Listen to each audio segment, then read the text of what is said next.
The red-haired woman is overwhelmed with joy at the thought of finally returning home. Her excitement overflows as she flings her arms wide, celebrating her arrival back at her sweet home. A mouth-watering spread of fresh bread, warm soup, and fruit sits ready to be enjoyed.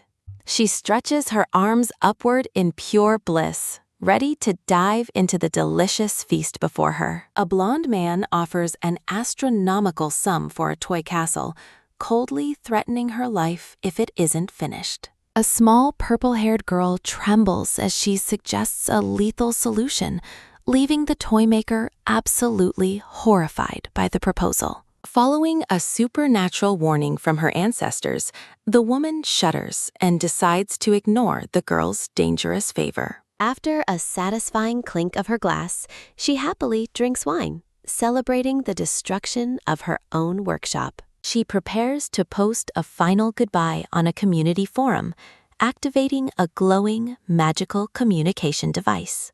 Digital screens shimmer around her as she focuses on the floating blue orb to finalize her farewell. She successfully posts an anonymous message, warning others to avoid her profession before bidding the world a happy goodbye. A wave of ironic relief washes over her as she confirms the transmission of her business closing announcement. Freedom tastes sweet as she stands in the city, laughing away the stress of her former life. A sudden, dramatic sound echoes as a grand, sunlit house stands prominently under the clear blue sky. Her heart sinks and she staggers back in shock upon spotting the blonde man waiting for her. Panic seizes her as she recognizes his voice, especially when he mockingly addresses her as a mere commoner. Count Eris looms over her with a smug grin, causing her immense stress as she realizes his presence is an inconvenience. The narration introduces the Abelisk Empire, a land uniquely defined by its two distinct capital cities. Hayfall thrives as the new, wealthy center, while the ancient capital of Kalia has transformed into a tourist destination. A sudden whoosh of wind rushes past the tall brick buildings of the bustling city streets. Back in her workshop, she exhales a weary sigh while contemplating the proper price for her newest project. She gently lifts a small, purple teddy bear, decorated with a beautiful pattern of shimmering stars. Desperate to settle her mounting debts, she briefly considers charging a premium price for the handmade toy. She quickly dismisses the idea, deciding to stick to her regular price despite her financial troubles. A sudden realization interrupts her thoughts on repayment as she senses something unusual in her quiet workshop. A quick knock sounds at the door, making her wonder if the merchant arrived earlier than expected. Suspicion flickers in her eyes as she moves toward the door, feeling that something isn't quite right. A loud bang startles her, and she realizes the intruder is far too aggressive to be the frail merchant. Her heart races as she yells in panic, realizing she forgot to lock the door against the uninvited guest. She cautiously peeks through the door, ready to deploy a secret weapon if the suspicious visitor turns violent. A stranger in a blue cloak huffs and pants in exhaustion, their long blue hair spilling over their shoulders. Trying to maintain her composure, she awkwardly asks if the weary stranger is there to request a toy commission. A sharp gasp escapes her as the cloaked man takes a heavy step forward, closing the distance between them. The stranger wobbles unsteadily and begins to cough, sending a chill of fear through the red-haired woman. He collapses to his knees, coughing up blood, and leaving the toy maker in a state of absolute shock. Terrified, she rushes to help and frantically asks if she should call for a doctor immediately. A sudden smack sounds as a gloved hand hits the surface, causing her to flinch back in surprise. Despite the blood, the stranger waves his hand and insists he is fine after a painful gulp. She watches in horror as blood continues to drip from his mouth, leaving her completely stunned and speechless. His head tilts weakly as she urges him to go to a hospital before he loses consciousness. With a heavy thud, the blue-haired thud, the blue-haired man collapses face down on the wooden floor of her workshop. A piercing scream erupts from the woman as she witnesses the stranger's total collapse in her home. Her heart gives a loud thump as she stands over the motionless body, paralyzed by the sudden tragedy. The stranger lies still with blood on his lips, his long blue hair fanned out across the floor. An oppressive darkness fills the room as she stares down at the unconscious intruder lying at her feet. She panics, realizing this situation makes her look like a murderer, even though the man has no visible wounds. A quick sniff of the air reveals a strange scent, heightening her confusion about the man's condition. She slowly kneels beside the fallen stranger to get a better look at his mysterious state. After a careful examination, she realizes there is no mistake regarding the grim reality of the situation. She stands up as she concludes the man was poisoned by rare ingredients that should never affect a human. Tria stares in shock as a dark presence begins to manifest in the middle of her workshop. A sudden whoosh sounds as Shady, her loyal shadow familiar, materializes from the swirling black energy. The blob-like shadow creature settles onto the floor, its red eyes glowing amidst a cluster of bright flowers. With a swift swoosh, Shady transforms into a tall man with long black hair, offering his help. A soft whoosh echoes as the shadow energy dissipates, revealing Shady dressed in a sophisticated gray suit. Pointing toward the unconscious stranger, Tria asks Shady to use his unique abilities to consume the man's poison. Shady glances down at the blue-haired man, who continues to huff and puff in his pained, unconscious state. Tria laughs nervously, wondering if the dying man on her floor might actually be a potential toy customer. Overwhelmed with stress, Tria sobs and insists she is innocent, fearing her workshop will be labeled a crime scene.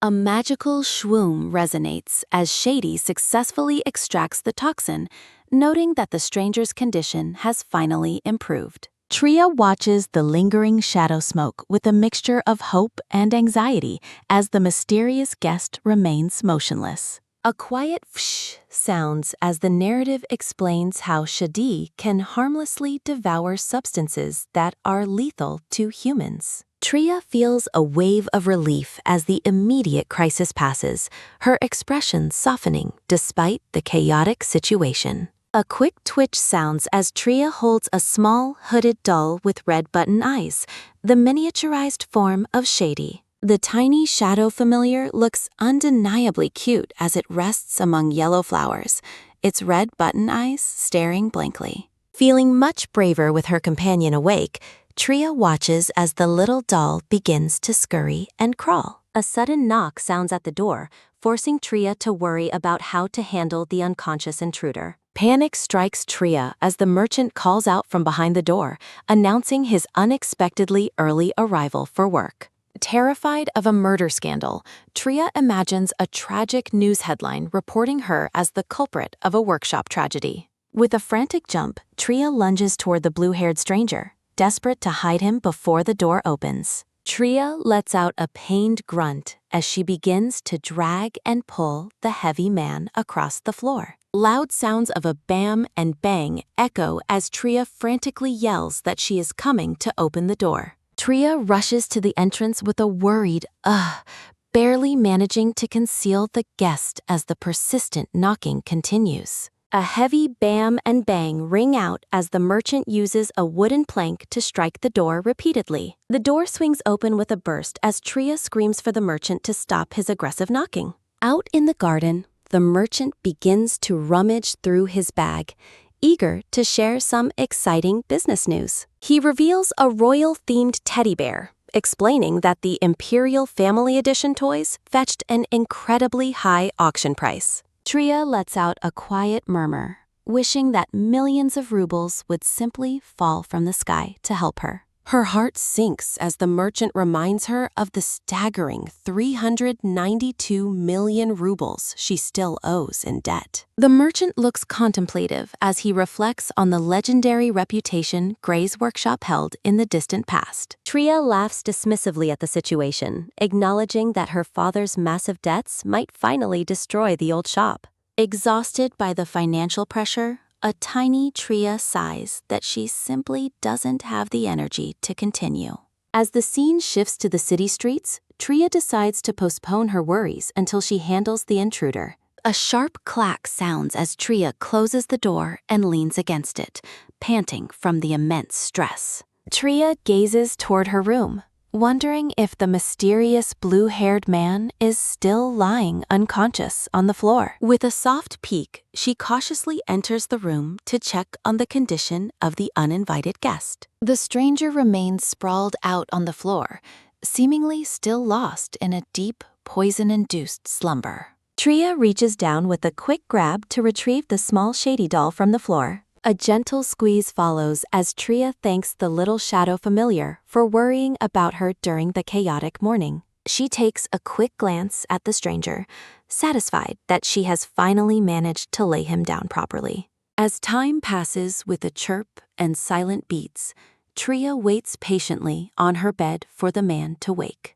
Tria's irritation grows as the stranger begins to snore loudly, prompting her to give up and sleep herself. Sunlight bathes the quiet city buildings as a new day begins, bringing an end to the long, stressful night. A sudden spring sounds as Tria's eyes fly open, her heart racing at the realization of her current situation. Tria sits up in bed, gasping in surprise as she realizes the blue-haired man has finally regained consciousness. The two share a tense, silent stare as the man sits on the floor, eyeing Tria with intense curiosity. A sharp gasp escapes Tria as the stranger breaks the silence, addressing her with a strangely familiar tone. The man mumbles about Tria hugging him, causing her to indignantly clarify that she was merely lifting his body. Tria laughs off her frustration, admitting she was tempted to curse him while struggling to find a hospital. The stranger lets out a noticing the poison is gone and asking Tria if she performed some miracle. The blue-haired man strikes a smug pose, crediting his amazing body for recovering from the poison's effects. Tria erupts in anger, telling the arrogant stranger he would have certainly died without her help. The man dismisses her while Tria wonders if his arrogance is actually just a sign of stupidity. The stranger reveals he is a mage and insists he came to the workshop for a toy commission. Tria politely suggests the man might be at the wrong place if he is searching for a smithy. Ignoring her advice, the blue-haired man turns away, leaving Tria standing in a state of utter confusion. A gloved hand makes a quick lift motion, causing the surrounding air to shimmer with magical energy. A loud vroom sounds as the blue-haired man summons a massive magical circle, stunning the shocked toy maker. Tria watches in disbelief as the stranger begins to rummage through a shimmering portal in mid-air. He successfully pulls a small red box from the dimensional space, proving his status as a powerful mage. The blue-haired man asks if there's a problem, while Tria stares at the mysterious, shimmering red box. Tria realizes it is a real request and asks him to wait while she prepares to work. Tria watches the man stare blankly at the commission form while casually holding a small cup of tea. Tria explains the tea served is trivia tea, offering him hot water if he dislikes the taste. The narration notes that trivia tea helps detoxify poisons, proving Tria's kind concern for her unusual guest. A rattle sounds as the man sets down his cup, stating that the tea is perfectly fine. Tria laughs nervously at his sudden frown, wondering why the blue-haired stranger looks so angry. The man glares as Tria asks the child's age, mistakenly believing she was asking for his own age. Tria and the man sit in a tense silence as her irritation with his arrogance continues to grow. A hesitant silence falls as the blue-haired man struggles to provide even basic answers about his child. The stranger confidently guesses the child's age, making Tria realize he is not being sincere at all. Tria points to the form, mentally criticizing the man's complete lack of interest in his own daughter's life. An annoyed Tria watches the man sit in a long silence, unable to even recall the girl's name. Tria waits patiently for a response,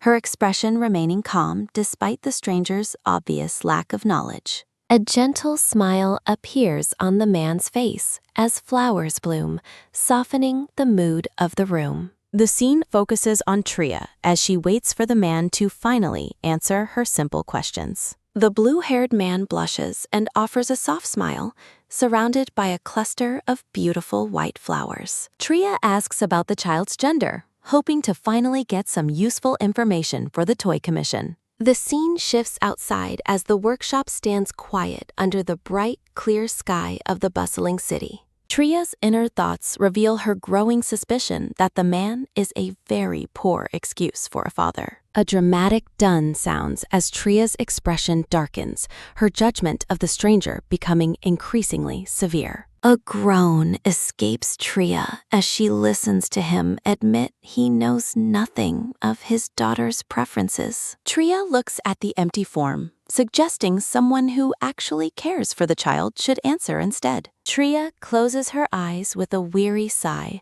accepting the difficult task of working with this stranger. Tria and the blue-haired man share a quiet moment of eye contact framed by vibrant yellow flowers. Tria's eyes widen in surprise as she asks for clarification on the stranger's sudden, unexpected statement. The man admits he feels silly, doubting his child would want anything from a father like him.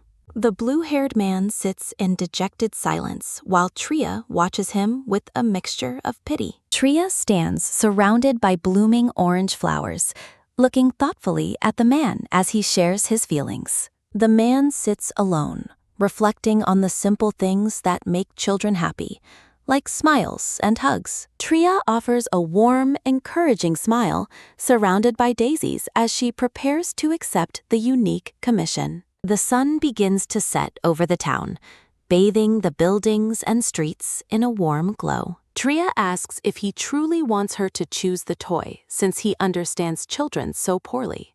Tria turns away, reflecting on the fact that everyone was once a child filled with various desires. Tria gazes at the red box on the table, wondering what kind of materials the mage brought. A click sounds as Tria opens the box, which immediately emits a bright, shimmering, magical glimmer. A sharp clack sounds as Tria freezes in horror, her face turning pale at the box's contents. A creak sounds as the man asks if something is wrong, while Tria trembles in utter disbelief.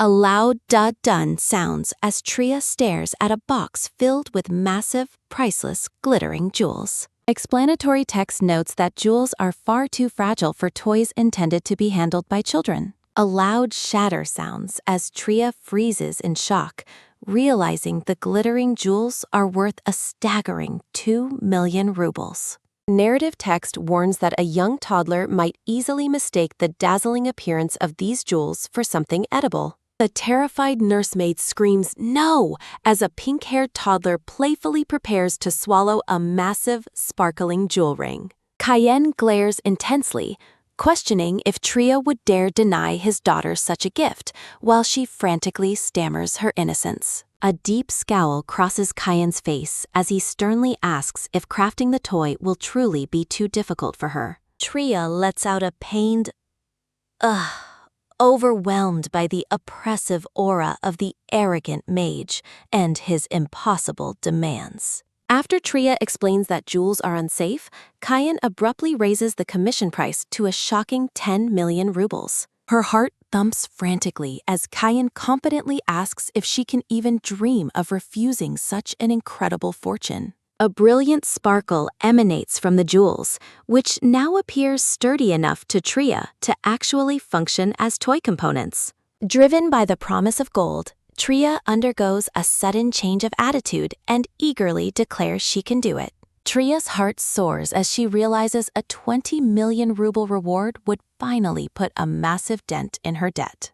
A sharp step echoes as Cayenne prepares to depart, casually announcing his intention to return in exactly 1 week. Tria weakly acknowledges him while watching the powerful blue-haired mage walk away with an air of absolute cold authority. A sudden snap sounds as Kayan warns Tria to prepare herself if she delivers anything of low quality. Tria lets out an "ah" as a massive magical circle erupts, blowing her back with a burst of shimmering energy. With a final swoosh, Kayan vanishes into the light, leaving behind a fluttering, mysterious blank paper for the task. Flap and jump sounds fill the room as Shady watches Tria stare at the empty, confusing commission form in disbelief. A sharp gasp escapes Tria as she realizes the paper is completely blank, leaving her with absolutely no instructions. Tria wonders if the mage expects a toy even more sophisticated and elaborate than one created through pure magic. A heavy plop sounds as Tria collapses in despair, crushed by the weight of her confusing and dangerous new mission. A loud whoosh echoes through the Grand Mage Tower as swirling blue magical energy fills the magnificent central hall. Kayan steps forward, reflecting on the strange, fearless toymaker who actually dared to make him sleep on the floor. A rhythmic step sounds as a brown-haired aide greets Master Kayan, welcoming him back from his secretive journey. Surrounded by blooming blue roses, the elegant master of the Mage Tower admits that his time outside was quite pleasant. The aide turns with a surprised look, noting that Kayan has returned much later than anyone had originally expected. Cold steps ring out as Kayan casually mentions that someone attempted to poison his food during his trip. The aide makes a desperate dash to fetch an antidote, even though he knows poison cannot harm the master. Kayan dismisses the worry, stating his body handled the toxin, and focuses on finding the culprit who targeted him. Explanatory text describes how powerful individuals must temporarily seal their mana to prevent disastrous, unintended consequences from occurring. On the night of a full moon, the seal leaves them weak, yet Kayan chose to venture out regardless. Walking away, the aide questions why the master would risk leaving the safety of the tower while so vulnerable. Kayan lets out a weary sigh, explaining that his tight schedule left him with no other choice but to go. A sharp humph escapes Kayan while the aide cowers, sensing the master's growing irritation at his persistent questioning. A pained groan escapes the aide as Kayan coldly reminds him of his failure to properly fulfill his duties. A sharp gasp follows as the aide reveals he is actually a secret, fanatical collector of Tria's famous toy series. Fret and panic sounds as the aide stammers out a lie about why he recommended that specific workshop. Climbing the stairs, Kayan recalls the toymaker's advice to hug his daughter and say her name more often. A soft whoosh sounds as Kayan spots Alicia sitting by the window, her pink hair glowing in the pale moonlight. A sudden grab sounds as Kayan lifts the startled Alicia, who lets out a frightened yelp at his touch. Kayan pulls the small girl into a stiff hug, surrounded by a lush garden of blooming purple flowers. Alicia begins to shake and quiver in fear, causing Kayan to wonder why she trembles at his mere presence. Kayan gazes down at his daughter, hesitantly beginning to speak her name, just as the red-haired toymaker suggested. A sharp flinch ripples through Alicia's body as she senses her father's intense, looming gaze fixed upon her. A quick glance upward follows as Alicia awkwardly answers, her wide eyes with a mixture of fear and confusion. Kayan lets out a thoughtful watching Alicia's reaction as he tries to follow the social advice he received. A gentle pat follows as Kayan informs the girl he has commissioned a special present from a master craftswoman. Kayan asks if she is free next week, still struggling to bridge the emotional distance between himself and Alicia. Alicia looks up with a reluctant, puzzled expression as a caption notes she is only 4 years old. Kayan mentally reviews his checklist, realizing that only a genuine smile remains to complete his fatherly transformation. A slight twitch of the lips reveals Kayan's struggle to force a friendly smile for his frightened little daughter. Kayan's terrifying smile causes Alicia to jolt in fear as a dark, oppressive aura surrounds the awkward mage. A loud sob escapes Alicia as she breaks down, overwhelmed by the frightening intensity of her father's face. Alicia cries out in terror and runs away, while Kyan stands frozen in shock at the open window. Kyan desperately attempts to act sweetly, but his awkward efforts only make the frightened Alicia cry even harder. Frustrated and confused, Kyan calls for a nanny while the Grand Mage Tower stands quiet under the night sky. Tria fumes with exhaustion, surrounded by scattered papers and huffing as she struggles to clean her workshop. Surrounded by bright yellow flowers, a blushing Tria sits on the stairs, catching her breath after a long day. Shady offers an encouraging nod while helping to rearrange books one by one in the quiet workshop. Narrative text explains that the Forbidden Forest is home to rare, magical minerals and trees essential for legendary craftsmanship. The scene displays the dense greenery of the Forbidden Forest,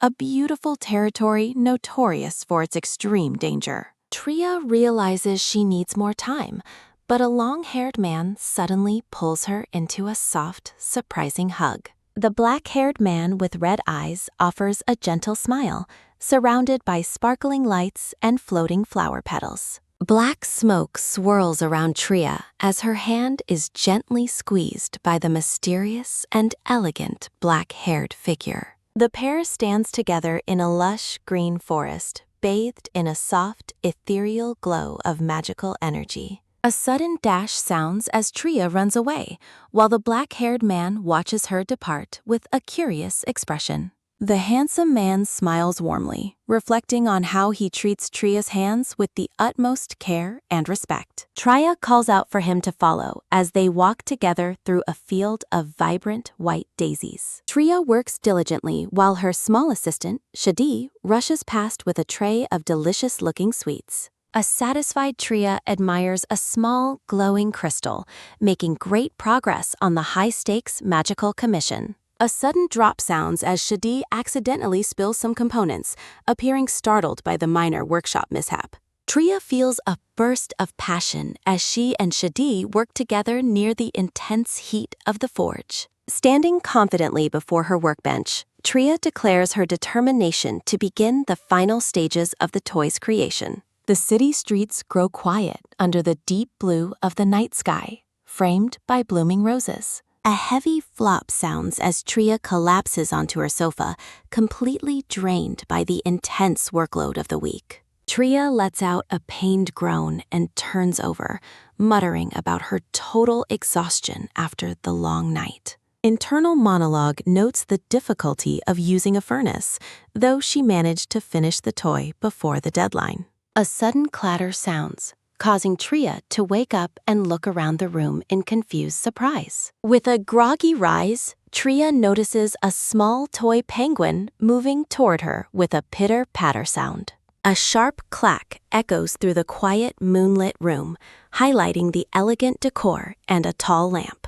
Another clatter sounds as Tria sits up on the couch, rubbing her eyes while holding the new toy. Text reveals that Tria and Shady always aim to imbue their creations with positive, magical energy. Tria decides to get some sleep right where she is, pulling a blue blanket over herself and Shady. A repetitive knock sounds at the door, but a sleepy Tria remains lost in her deep, peaceful dreams. Tria wakes up with a pained ouch, finding herself sprawled uncomfortably on the hard floor after falling. A soft crawl sound follows as Tria moves across the floor, still too tired to stand up properly. A loud bam shakes the house, making Tria wonder why visitors are trying to break down her door. With a loud creak, Tria rubs her tired eyes and tells the persistent visitor that the workshop is closed. Kyan stands outside with a stern frown, tapping his foot while Alicia hides behind his grand robes.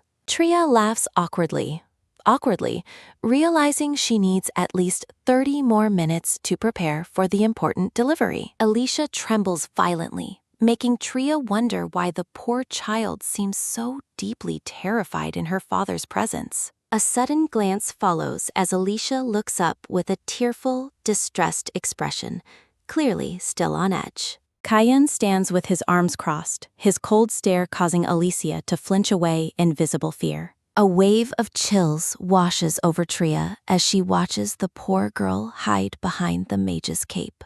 Tria's expression turns to one of righteous anger as she suspects Cayenne might be mistreating his young daughter. Alicia continues to tremble and shake, clutching her dress as she cowers away from her father's intense gaze. Cayenne offers a slight nod, his expression remaining cold despite the clear distress of the young child. Tria watches from behind some dark bushes, her eyes wide with shock at the scene unfolding before her. With a quick step, Tria intervenes and notes that Alicia seems quite nervous around the tall, imposing mage. Tria suggests Cayenne take a walk while she shows Alicia the toy, gently squeezing the girl's hand. Cayenne lets out a dark scowl, clearly displeased by Tria's overly familiar way of addressing his daughter. Tria laughs nervously as the pink-haired Alicia hides behind her, wondering if the child is truly a deer. Tria questions if the master of the mage tower ever goes out, receiving a silent mental confirmation. Cayenne glances down with a cold expression as Alicia gives Tria's hand a firm, desperate squeeze. A sudden, bright flash of light blinds the red-haired toymaker as she tries to excuse herself and the girl. A loud whoosh sounds as Cayenne departs, leaving Tria and the small Alicia standing alone in the garden. A sharp flinch ripples through Alicia as she lets out a startled "ah" at the sudden turn of events. Tria reaches out to the trembling girl, gently asking if she would like to go inside to talk. Alicia falters and hesitates for a moment,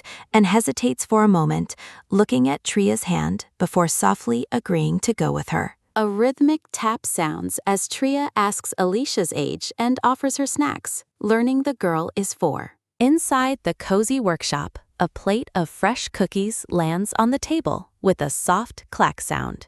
Sitting on the sofa, Alicia looks up expectantly, wondering what special surprise the toymaker has for her. Tria presents the platinum gold pacifier and rattles, which sparkle and twinkle with an intense magical light. Alicia looks confused and unimpressed, making Tria fear she has completely failed to please the young girl. Tria suggests Alicia might be too old for baby toys, but the girl suddenly points at one rattle. Alicia breaks into a radiant smile, surrounded by sparkling lights, as she finally shows interest in the toys. A bright beam of joy follows as Alicia realizes the rattles contain expensive, high-quality magical jewels inside. A sharp gasp escapes Tria as she feels shocked by the young child's surprisingly materialistic reaction to the gift. Alicia points excitedly, declaring her plan to take the expensive rattles and run away from home forever. Tria stands frozen in utter confusion,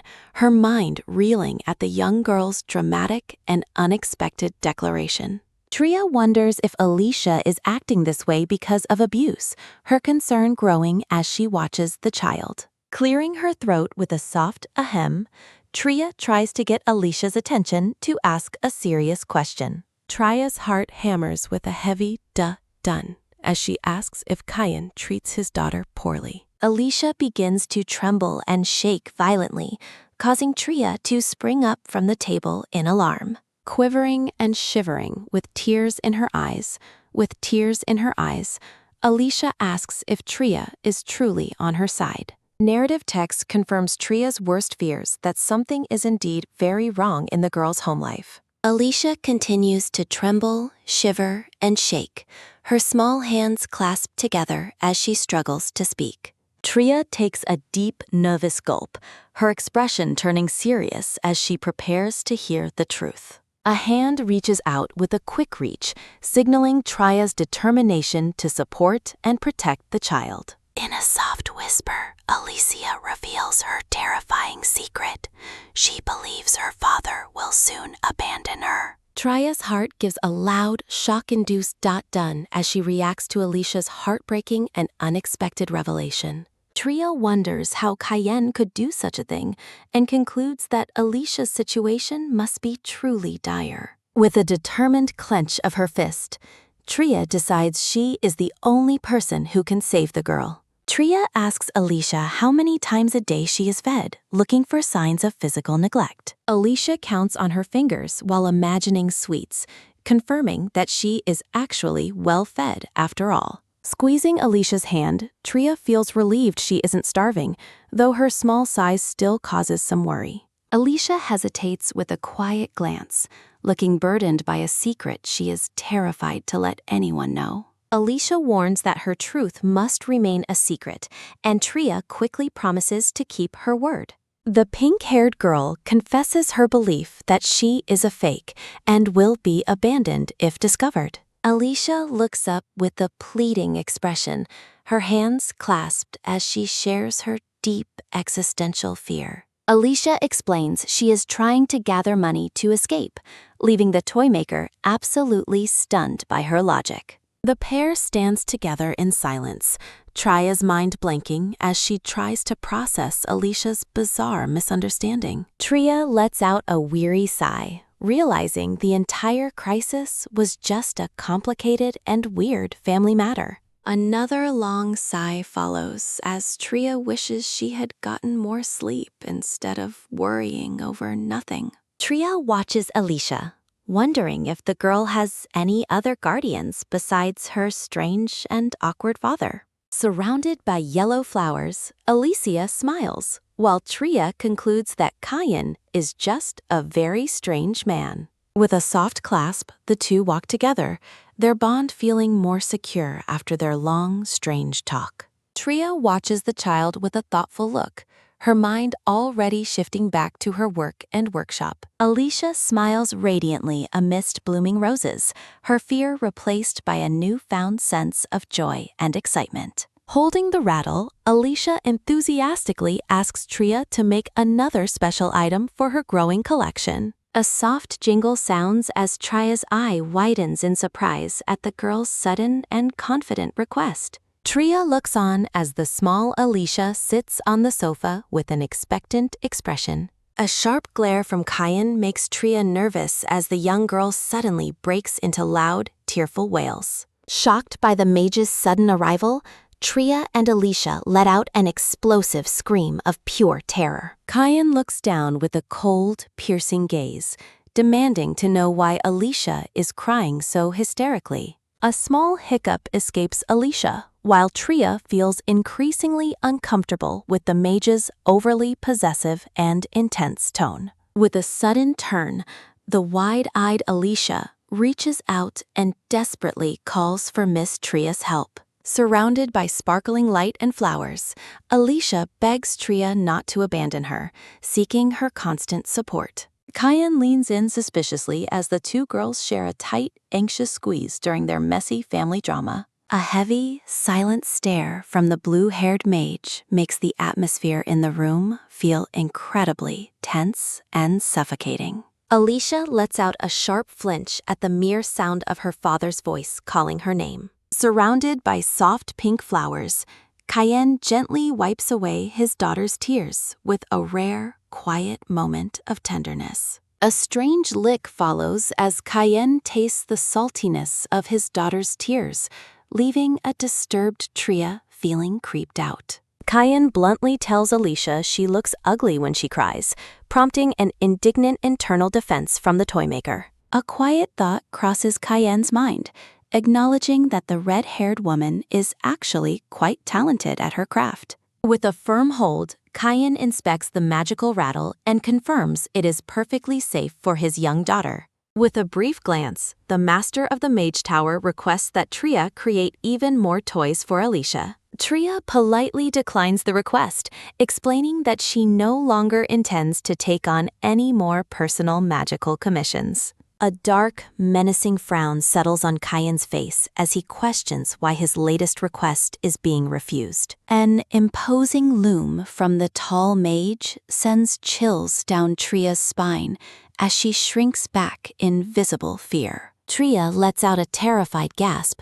wondering if the powerful mage truly intends to kill her for her refusal. Kayan suddenly offers 30 million rubles, leaving Tria holding the massive payment while staring in utter, wide-mouthed disbelief. A sudden ah escapes Tria as her mind goes completely blank from the overwhelming shock of the payment. Kyan asks with a smug look if she still plans to say no, giving Tria a sense of déjà vu. Tria accepts the job with a strained smile, internally begging herself to refuse despite the incredible 3-week deadline. Alicia and Kyan celebrate their victory, while a tearful Tria feels like she has completely lost the battle. Tria lets out a weary sigh and asks what specific new toy the Mage Tower Master wants this time. Lifting Alicia high into the air, Kyan suggests building a small house for her to play inside of. A violent flinch shakes Tria as a mountain of sparkling jewels and gold coins is dumped onto her table. Tria can only gape at the treasure as Alicia waves goodbye,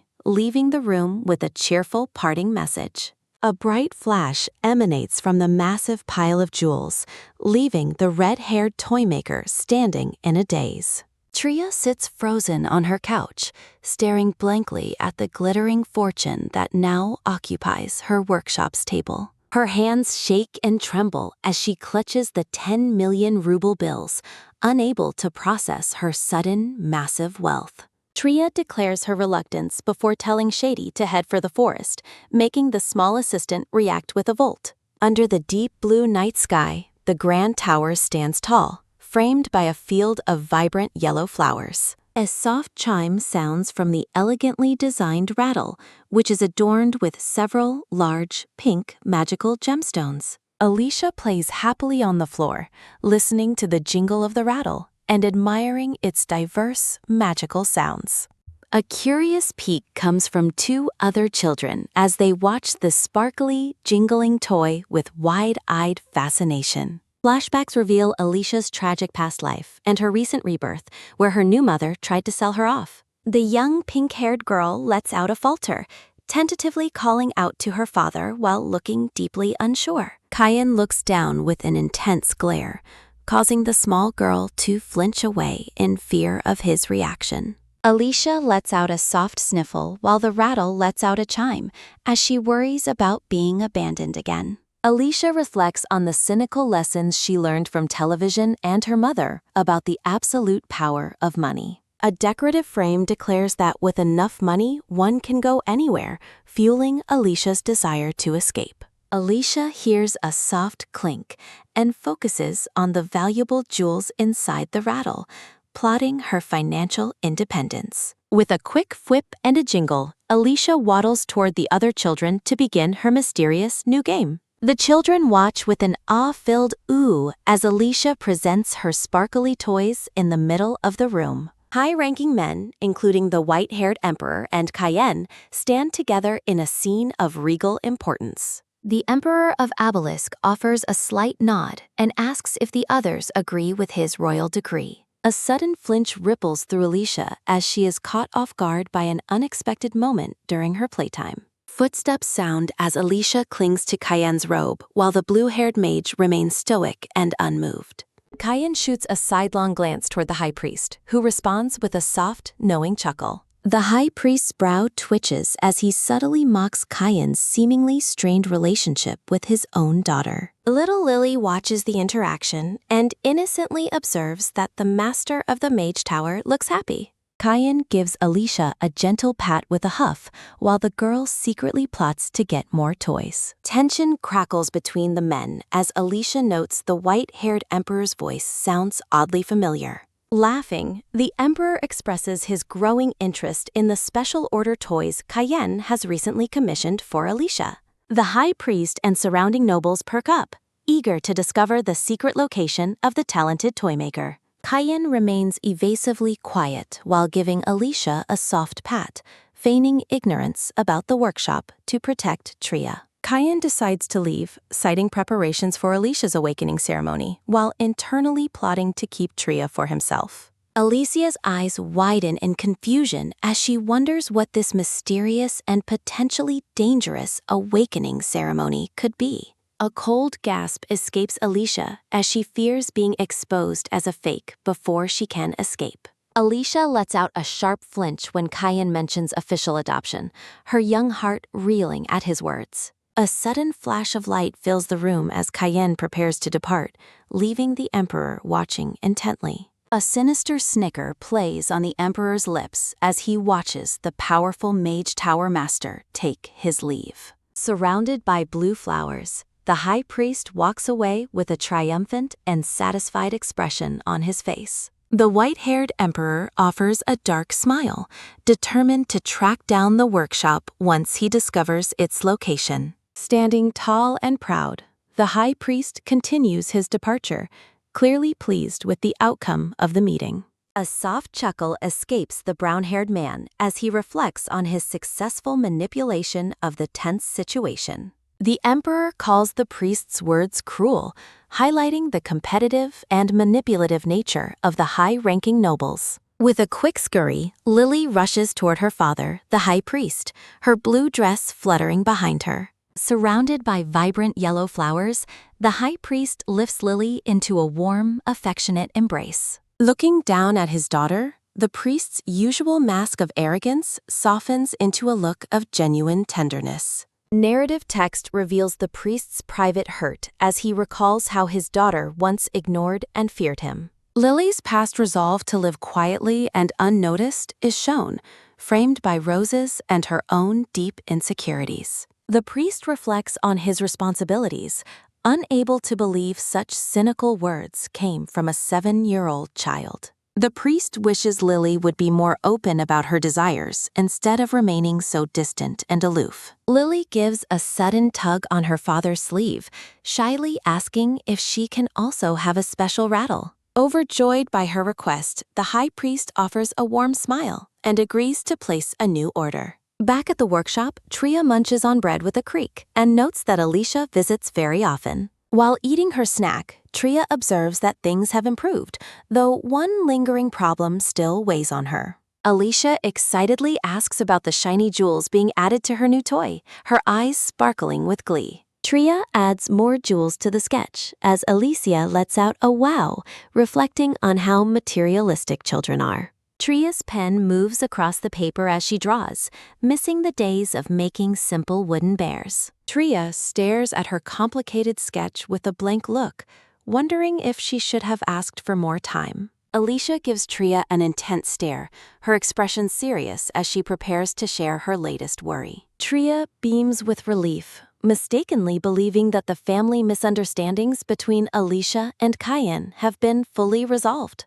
Alicia's internal thoughts reveal her desperate hope that the ceremony will finally make her Cayenne's real daughter. Tria's smile falters as she hears about the ceremony, her mind filling with a sudden, inexplicable dread. Alicia lets out a nervous fidget, her small hands clasped together as she anticipates tomorrow's life-changing event. With a dark heh, Alicia confesses her terrifying belief that Cayenne will kill her if she fails. A floating thought bubble emphasizes Alicia's deep-seated fear that her father only values a real daughter over her. Looking small and lonely, Alicia walks away through a field of purple flowers, burdened by her existential dread. Tria scratches her cheek in distress, sweating at the child's dark and tragic outlook on her home life. A vision of Cayenne shouting about his dear Alicia highlights his intense and somewhat terrifyingly obsessive fatherly love.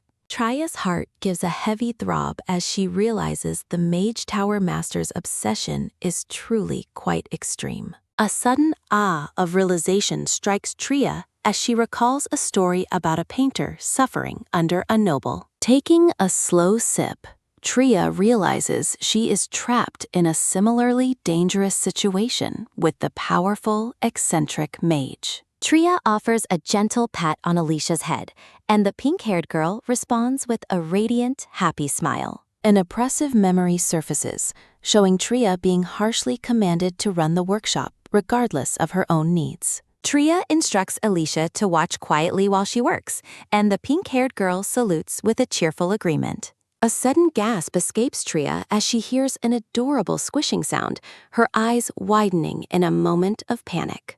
Tria jumps in alarm as hearts burst around her, frantically telling her assistant Shady to stay hidden from view. A small, pink bear-like head peeks out from under a hood, prompting an immediate gasp of surprise from Alicia. Tria and Alicia stand frozen in shock as the hooded creature, Shady, sits motionless on the wooden workbench. Staring with wide eyes and an open mouth, Alicia remains completely stunned by the mysterious little figure's sudden appearance. Surrounded by vibrant yellow flowers, Alicia lets out an awe-filled ooh as she marvels at the cute, sparkly creature. A dramatic done underscores Tria's panicked realization that she must convince Alicia that Shady is just a ragdoll. Alicia turns with a look of pure shock, while Tria stammers out a nervous explanation for the creature's presence. Tria strikes a sparkly, dramatic pose,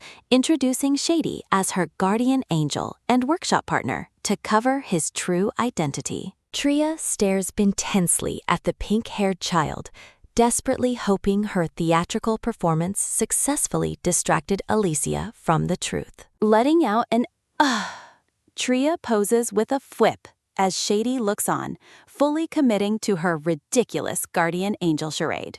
Alicia lets out a joyful cry and grabs the ragdoll, while Tria offers a hesitant agreement with a nervous smile. Shady screams silently in frustration as Tria gives a thumbs up, deciding to take advantage of the creature's newfound patience. Tria reflects on how well things are going as she works in the quiet workshop, letting out a soft hum. Peeking through the doorway with a curious smile, Tria checks in on Alicia and her mysterious partner during their playtime. Alicia happily munches on cookies while the ragdoll quivers, making Tria realize the creature has eaten every single snack. Tria calls out that it's getting late and Alicia must go home for her important awakening ceremony scheduled for tomorrow. Tria snatches the dizzy ragdoll away with a quick motion, claiming he is sleepy while Alicia watches with blank confusion. Tria stares at the dizzy Shady, wondering why the usually irritable creature put up with so much during the day. Alicia's expression droops as she admits she wanted to play more with her new friends before her busy day tomorrow. Tria holds Shady close, realizing Alicia is likely just nervous about the ceremony and her dream of being a daughter. Alicia holds the teleportation scroll with a fwip, as Tria encourages her to return with good news from the tower. Tria promises to work on a special present, leaving Alicia looking deeply touched and emotional as she prepares to leave. A radiant and joyful smile fills Alicia's face as she waves a cheerful goodbye, feeling truly happy and loved. Tria lets out a weary but relieved phew, glad that the long and energetic visit has finally come to an end. Tria pokes Shady, questioning why the ragdoll allowed the girl to do whatever she wanted and ate so many cookies. The workshop falls quiet as Tria and her assistant share a peaceful, contemplative moment under the green, starry sky. Tria's voice trembles as a dark whoosh of energy appears, her hand shaking as she asks if someone has fallen asleep. With a startled flinch, Tria turns to find Cayenne stepping into the room with a heavy and unexpected presence. Cayenne stands with a dark, brooding look, his red eyes narrowing as a wobble of emotion crosses his face. Tria laughs and gives the man a warm hug, telling him that his dramatic and serious entrance was entirely unnecessary. Under a bright moon, Tria sends Cayenne to the forest for wood, ignoring the ragdoll's flinch and muffled complaints. Cayenne sits at his desk with a heavy sigh, tapping his fingers impatiently while waiting for the new toy order. Looking at the scrolls on his desk, Cayenne decides to go pick up the toy personally instead of waiting longer. A bright flash of light illuminates the workshop windows as powerful magical energy surges through the quiet, dark room. A loud whoom echoes through the night air as magical particles dance around the vibrant green leaves of the forest. Cayenne steps forward with a determined stride as he and his young assistant arrive at the workshop via a teleportation circle. The sudden ba-dum thumps in their chests as Cayenne and the brown-haired boy arrive to find the workshop eerily silent. Cayenne looks around the empty room with growing concern, wondering aloud why nobody has come to greet his arrival. A sudden kick sounds as Kyan's foot brushes against a limp hand lying motionless on the cold stone floor. Kyan's heart stops as he looks down to see Tria lying pale and unconscious on the ground amidst the flowers. Dropping to his knees with a swish, Kyan touches Tria's forehead and frantically pleads for the toymaker to wake up. Kyan notes her erratic breathing and places his hand over her face to cast a healing spell with a firm hold. The young assistant dashes into the doorway, his eyes wide with horror as he discovers the grim and silent scene. A loud "da-dun" sounds as the assistant screams in terror, mistakenly believing Master Kyan has just murdered Miss Tria. Kyan snaps at the boy to shut up, clarifying with an annoyed look that the woman was already like this. Kyan jumps back with a shout, his face flushing as he realizes he just touched an insignificant and soot-stained woman. With a deep blush, Kyan shouts that he only used healing magic so she wouldn't die before finishing his toy. The assistant stands completely frozen, his face cracked with absolute shock at Kyan's incredibly loud and defensive emotional outburst. Morning light hits the village as a voice wonders about the arrival of the toymaker. Fabre trembles under Master Kyan's oppressive mood as Tria remains unconscious on the cold workshop floor. A heavy doom echoes as Kyan's terrifying glare leaves his assistant paralyzed with fear. With a sudden whip, Tria finally stirs, causing Fabre to cry out in absolute relief. Tria sits up groggily, rubbing her neck and wondering why the room feels so icy. Memory panels show Tria finishing her work and tossing her hammer before collapsing in exhaustion. Letting out a groan, Tria scolds herself for failing to lock the door before passing out. Tria jumps in shock as Fabre leans in close, greeting her with a bright, sparkly smile. Tria's eyes widen further as she turns to find Kyan standing behind her with a stern look. With an annoyed humph, Kyan demands to know if she enjoys the discomfort of sleeping on the floor. Tria laughs nervously about her forgetfulness, while Fabre silently fumes over her lack of awareness. Giving a quick glance, Tria mentions that the requested project was actually completed the previous night. Kyan lets out another humph, cutting her off to demand a first look at the new toy. With a quick tug, Tria removes the protective tarp, revealing her latest creation hidden beneath. Kyan and Fabre stand frozen in awe as the dazzling new toy is finally unveiled before them. Tria presents the sparkling dollhouse, though she secretly wished Alicia could have been the first to see it. Fabre lets out a joyful cry and jumps with excitement at the sight of the magnificent toy. When Tria asks his identity, the boy proudly introduces himself as Fabre, an aide to the master. A look of pure shock crosses Tria's face as she realizes the man is actually the Tower Master. Fabre gasps at her ignorance while Kyan turns away, visibly irritated by the slow realization. Scowling, Kyan demands an end to the banter, while Fabre cries comically at his master's coldness. Kyan points a finger at the dollhouse, questioning if the structure is made of genuine marble.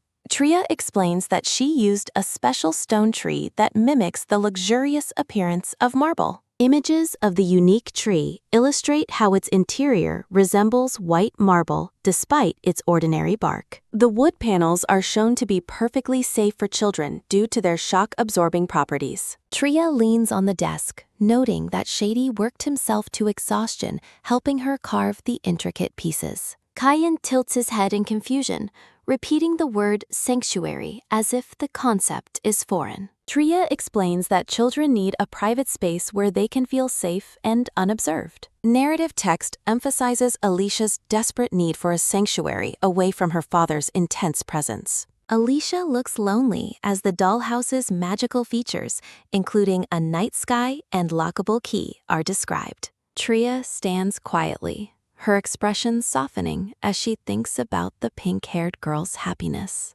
Tria asks about Alicia's whereabouts, but Kyan lets out a thoughtful instead of answering. Kyan sighs, explaining the unpredictable duration of the awakening ceremony, while Tria listens with growing worry. A sudden realization strikes Tria, leaving her pale as she senses something is terribly wrong. Tria clenches her hand tightly, demanding to know the true nature of the awakening ceremony. Narrative text reveals that Alicia naively expected to return home by the very next day. A vision of Alicia smiling radiantly highlights her tragic lack of knowledge regarding the test. The floating text confirms that the innocent girl was completely unaware of the dangers she faced. Kyan explains that the ceremony awakens Mana, arrogantly assuming his daughter cannot possibly fail. Tria laughs nervously, pressing for more details about what actually happens inside the trial. Fabre explains that the ceremony requires the child to navigate an ancient, magical labyrinth. Tria's face drains of color as the sheer danger of the situation begins to sink in. A blurred image of Alicia's terrified face reappears as she recalls her prediction of death. Dark energy surrounds the thought that Alicia feels her father values blood over her life. Tria stands in shock, wondering if Kyan truly understands the emotional weight his daughter carries. Her voice trembling, Tria asks if the magical labyrinth is actually a safe place for a child.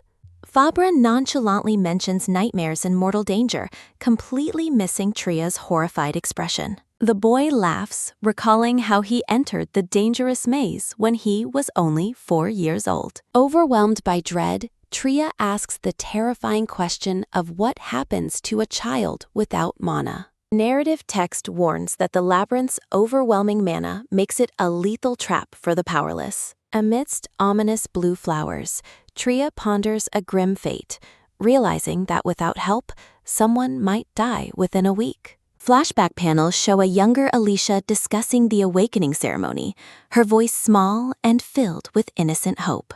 Tria feels more than just sympathy, recognizing her own painful past reflected in the young girl's current struggles. Alicia appears deeply anxious, and a narrative box reveals her secret terror of being eventually abandoned by her father. The little girl looks on with wide eyes, desperately needing confirmation that she is truly loved and valued.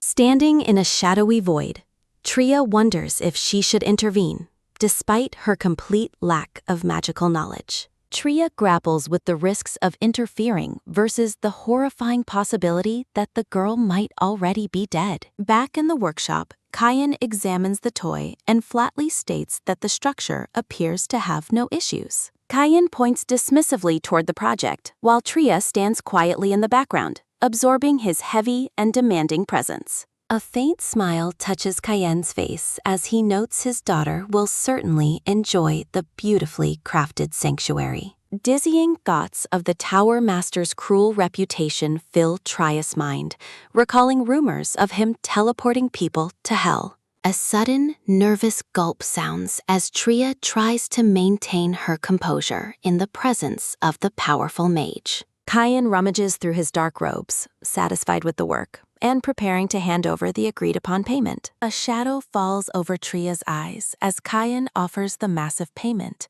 his hand extended with cold, businesslike efficiency. Narrative text highlights the staggering 50 million ruble payment, emphasizing that even expensive toys are useless without a user. Kyan tilts his head with an impatient look, questioning why the toy maker hasn't yet reached out to take her reward. Tria looks away with a serious expression, thinking that she only makes toys so children can play with smiles. Memory flashes show a young Tria alone with a bear, driven by the hope that others won't suffer like she did. Kyan stares at her with blank confusion, seemingly unable to process her emotional motivation for her craft. A deep frown crosses Kyan's face as he asks what she is talking about, clearly irritated by her sentimental words. Kyan sighs and walks away with heavy steps, dismissing her concerns as he questions the point of her conversation. A terrifying glare accompanies Kyan's arrogant demand to know how his child could possibly be born without magical mana.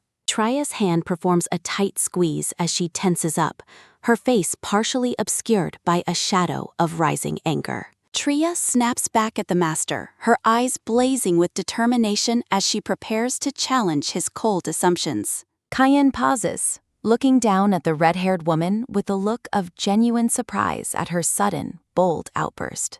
The master falls silent, his expression unreadable as he absorbs the weight of the toymaker's fierce and protective words. Tria explains that she knows the reason for the girl's fear, prompting Cayenne to ask how she gained such knowledge. Tria maintains a steady, unwavering gaze as she prepares to reveal the heartbreaking truth about his daughter's secret feelings. Tria looks down sadly, her voice soft as she reveals that Alicia herself confided the truth about her mother's lies. Tria stands firm, explaining that Alicia is terrified because her mother lied about Cayenne's true feelings toward his daughter. Letting out an annoyed humph, Cayenne admits he didn't realize the girl still remembered or cared about those old lies. A flashback shows the workshop ceiling as Cayenne's voice echoes, questioning the claim that the child is his daughter. In the past, a woman pulls Alicia forward with a laugh, pointing out her purple eyes as proof of heritage. Cayenne's younger self looks on with cold indifference, showing no emotional connection to the trembling child before him. Young Alicia trembles in the memory, as Cayenne recalls his belief that her parents would kill her if he ignored her. Tria peeks around a corner in her memory, reflecting on the grim reality of nameless children dying in the village. Other shadowed children glance through doorways as a floating bubble notes that caring for them often brings only pain. Cayenne falters in his step during the memory, looking back at the small, terrified girl who was following him. The small girl's voice wavers as she calls him father, her hands clutched together in a gesture of desperate hope. Alicia's eyes glow with a brilliant purple light, marking the moment Cayenne decided to take her into his care. The scene shifts back to Cayenne looking away, his presence cold as he continues to reflect on the past. Cayenne's purple eyes narrow slightly as he remains lost in thought, his expression revealing a hint of deep-seated bitterness. Cayenne reveals that Alicia is not his biological daughter, having only taken her in because her eyes resembled his own. Tria's face is etched with absolute shock as she asks if he actually knew the truth of her bloodline all along. Cayenne glares with a comical look, asking if he looks like a married man, while Tria bluntly confirms that he did.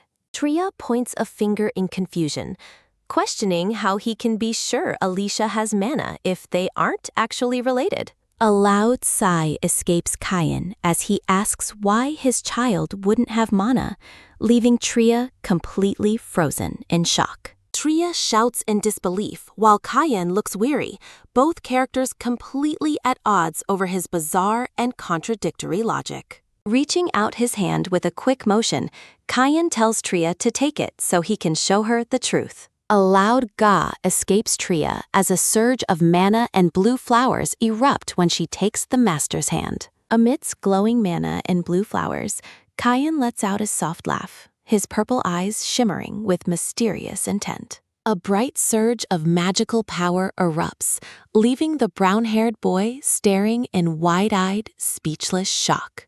The magical energy fades with a soft "fsh" as the boy stands alone, his expression filled with mounting worry. Letting out a pained "ugh," the boy clenches his teeth, clearly distressed by the sudden departure of his master. A loud voom echoes through the forest as Cayenne teleports the panicking red-haired toymaker through a glowing magical circle. Dazed and dizzy from the sudden travel, Tria stammers in confusion while trying to process their new surroundings. Tria's gaze sharpens with intense realization as she focuses on the landscape, her initial panic replaced by a sudden, quiet shock. A powerful whoosh of wind erupts from the mouth of a dark stone cave nestled deep within the green woods. Tria peers toward the entrance, her voice trailing off as she observes that the tunnel's interior is pitch black. Cayenne watches the cave with a confident smile, noting that his daughter is finally emerging from the magical labyrinth. Tria stands perfectly still, her expression softening as she prepares for the young girl's appearance after the dangerous trial. Pink petals drift through the air as Tria looks on with a mix of awe and profound emotional relief. With a joyful whoosh, little Alicia leaps out from the darkness, her pink hair flying as she returns safely. A quick tap sounds as Alicia's small shoes land on the grass, her purple dress swirling among the flowers. Alicia stands by the cave, hesitating for a moment before happily announcing her return from the terrifying ordeal. Kyan remains stoic, while Tria groans behind him, internally screaming for the father to finally praise his daughter's success. Despite her victory, Alicia fidgets nervously, her eyes filled with a lingering sense of doubt and hesitation. A sudden wave catches her attention as Tria calls out to her, prompting the little girl to gasp in surprise. Surrounded by blooming roses, Alicia beams with a radiant smile, the heavy burden of the trial finally lifted. A heavy step sounds as Kyan approaches, causing Alicia to look up with a start, her small frame tensing. Trembling slightly, Alicia looks up at her father and timidly responds to his presence with a soft, questioning voice. In a rare moment of tenderness, Kyan kneels in the grass to meet his daughter's gaze at her own level. Alicia's eyes widen as she hears her father's words, her expression frozen in a state of pure, hopeful disbelief. Kyan's gaze remains steady and serious, his purple eyes reflecting a depth of focus that leaves his daughter speechless. Alicia suddenly flinches and retreats, darting behind Tria to use the startled toymaker as a shield from her father. Tria stands frozen in total shock as Alicia hides behind her, desperately asking if her father's words were true.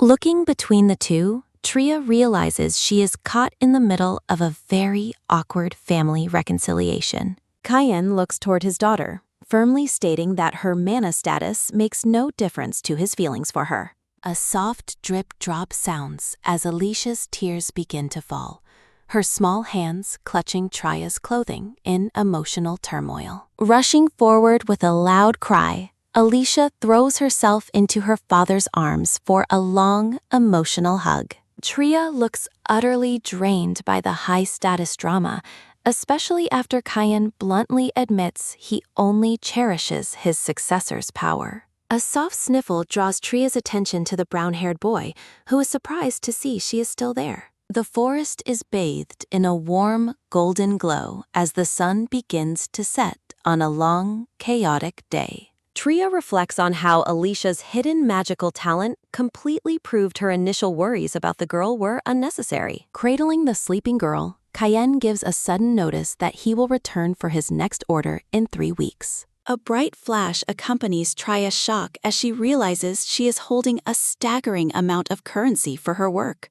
Tria vents her frustration with a loud, ugh, while Fabre thanks her for cursing at his master on his behalf. Fabre takes a quick step forward, asking for a personal favor as Tria tries to decline any more commissions. With a sudden flip, the boy presents a piece of paper, causing Tria to flinch in unexpected surprise. Hee. The boy laughs, revealing he is a massive fan and desperately wants an autograph from the Woodbear creator. Handing back the paper, Tria wonders if she should just focus on her popular series to pay off her debts. A quick scratch sounds as Tria signs the paper, leaving the boy to celebrate his limited edition prize with a joyful yay. A bright flash of magic illuminates the town as the scene shifts back to the workshop at sunset.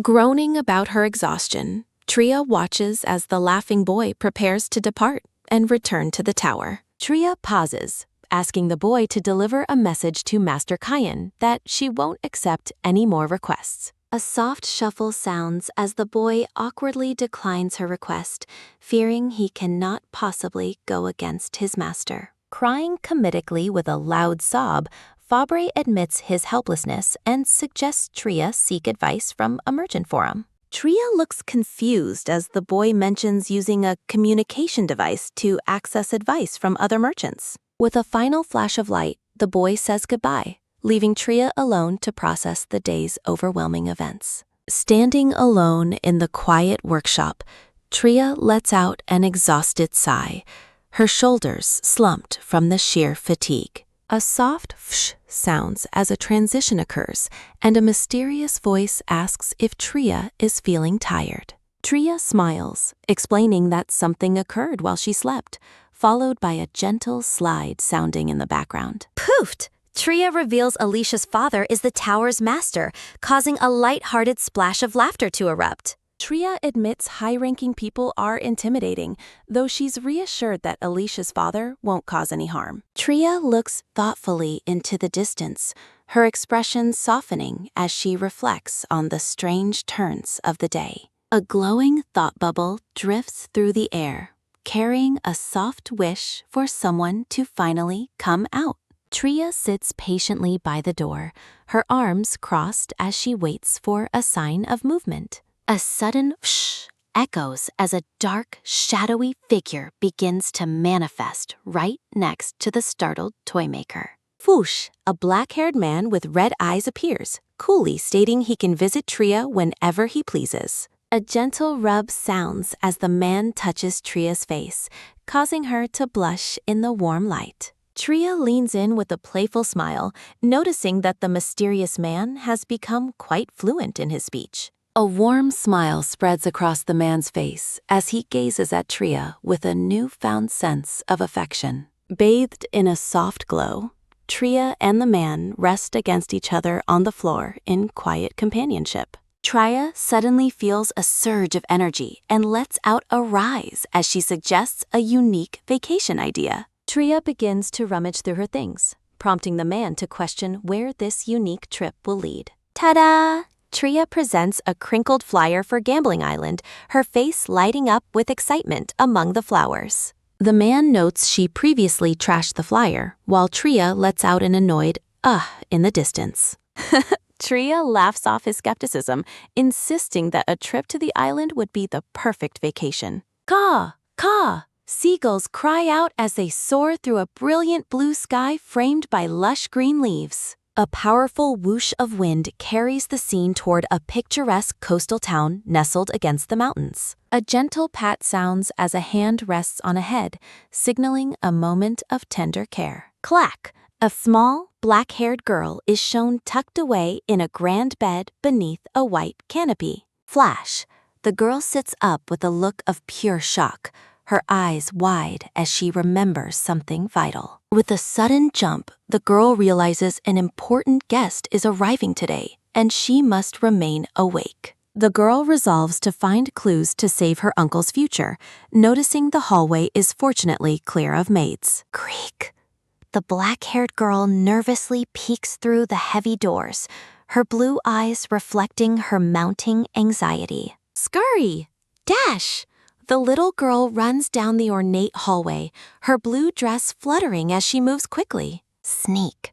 She carefully places her small hand on the door handle, hoping to eavesdrop on the secret meeting. Hearing the name Archduchess Hasilia, the girl panics as she realizes the critical moment has finally arrived. An older, red-haired woman sits regally on a sofa, looking calm as she discusses her past conquests. A narration box explains that the tragic death of the Archduchess was the catalyst for everything in the novel. The girl recalls her uncle died after receiving a demon-possessed sword meant for a woman with a terminal illness. A splash of crimson highlights the dark demon that dwelled within the weapon, causing his untimely demise. Strategizing from the doorway, the girl realizes she must prevent the Archduchess's death to alter her uncle's fate. A voice notes that seizing the casino was the key to taking control over the entire island.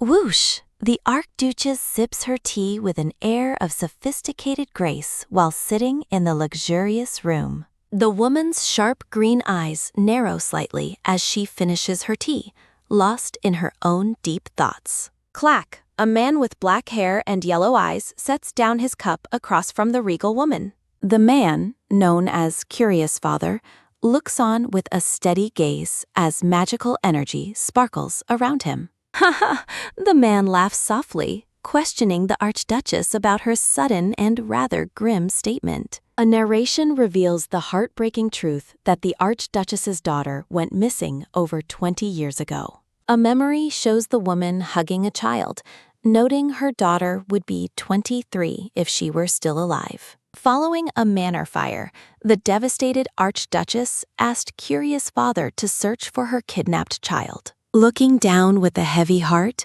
the woman blames her own past sins for the disappearance of her child. Curious father watches the grieving woman with a serious expression, his own thoughts unreadable and cold. Framed by red spider lilies, the narration notes the Archduchess died without ever finding her lost daughter. Pink petals drift through a sun-drenched forest, marking a quiet transition in the emotional flow of the story. The Archduchess lets out a sigh, admitting that finding her child seems to be no longer possible. The room falls into a heavy silence as the woman leans her head on her hand in exhaustion. The Archduchess looks away with a weary expression, her green eyes filled with a deep, lingering sorrow.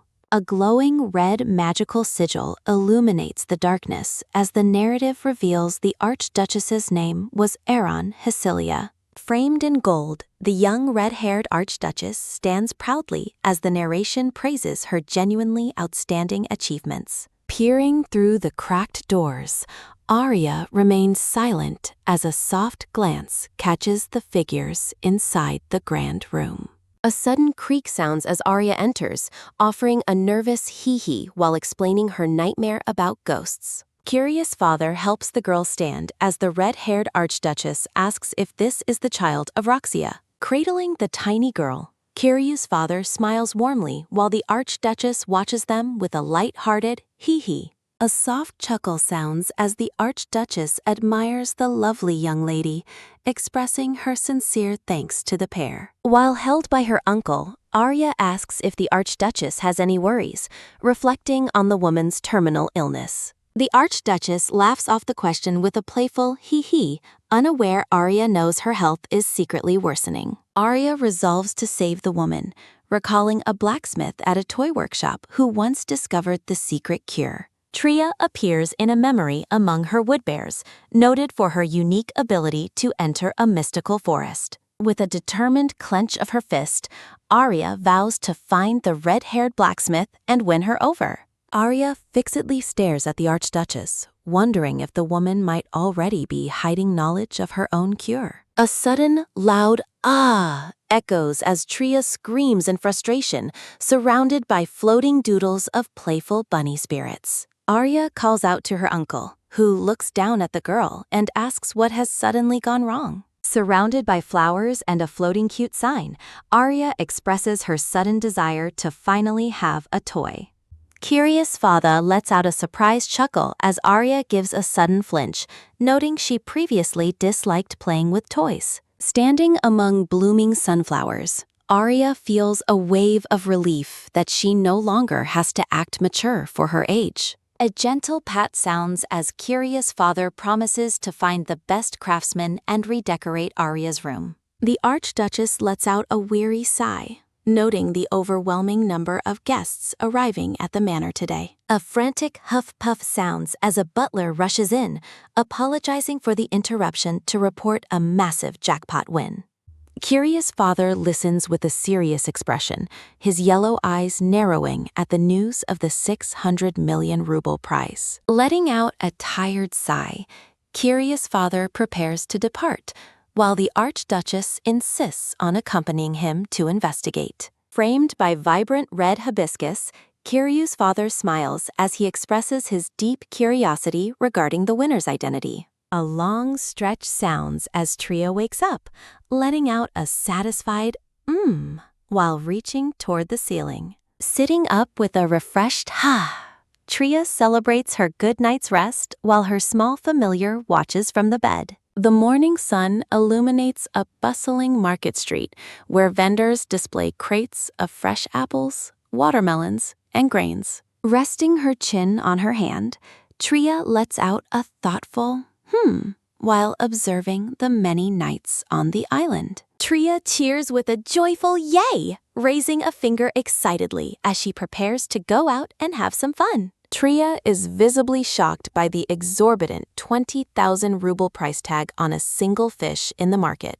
The bald merchant explains that his shop is actually the cheapest, citing the high costs of a tourist spot. Tria looks horrified as she calculates the massive amount of money she has already spent on simple food and lodging. Tria shares her food with Shady as the merchant asks if the pair are visiting the island as tourists. A soft chew-nom sounds as Tria praises the lovely island, while the merchant begins to look oddly distressed. Tria notices everyone is wearing strange necklaces, prompting the merchant to let out a nervous "ha-ha" and change the subject. The merchant enthusiastically describes a shiny and fancy place where guests play games to win incredible amounts of money. A soft om-nom sounds as Tria admits she was already planning to visit the famous island attraction. A heavy step sounds as Shady pauses, his expression serious as he calls out Tria's name to get her attention. Tria begins to hesitate as she realizes the creepy island recommenders are beginning to surround them in the shadows.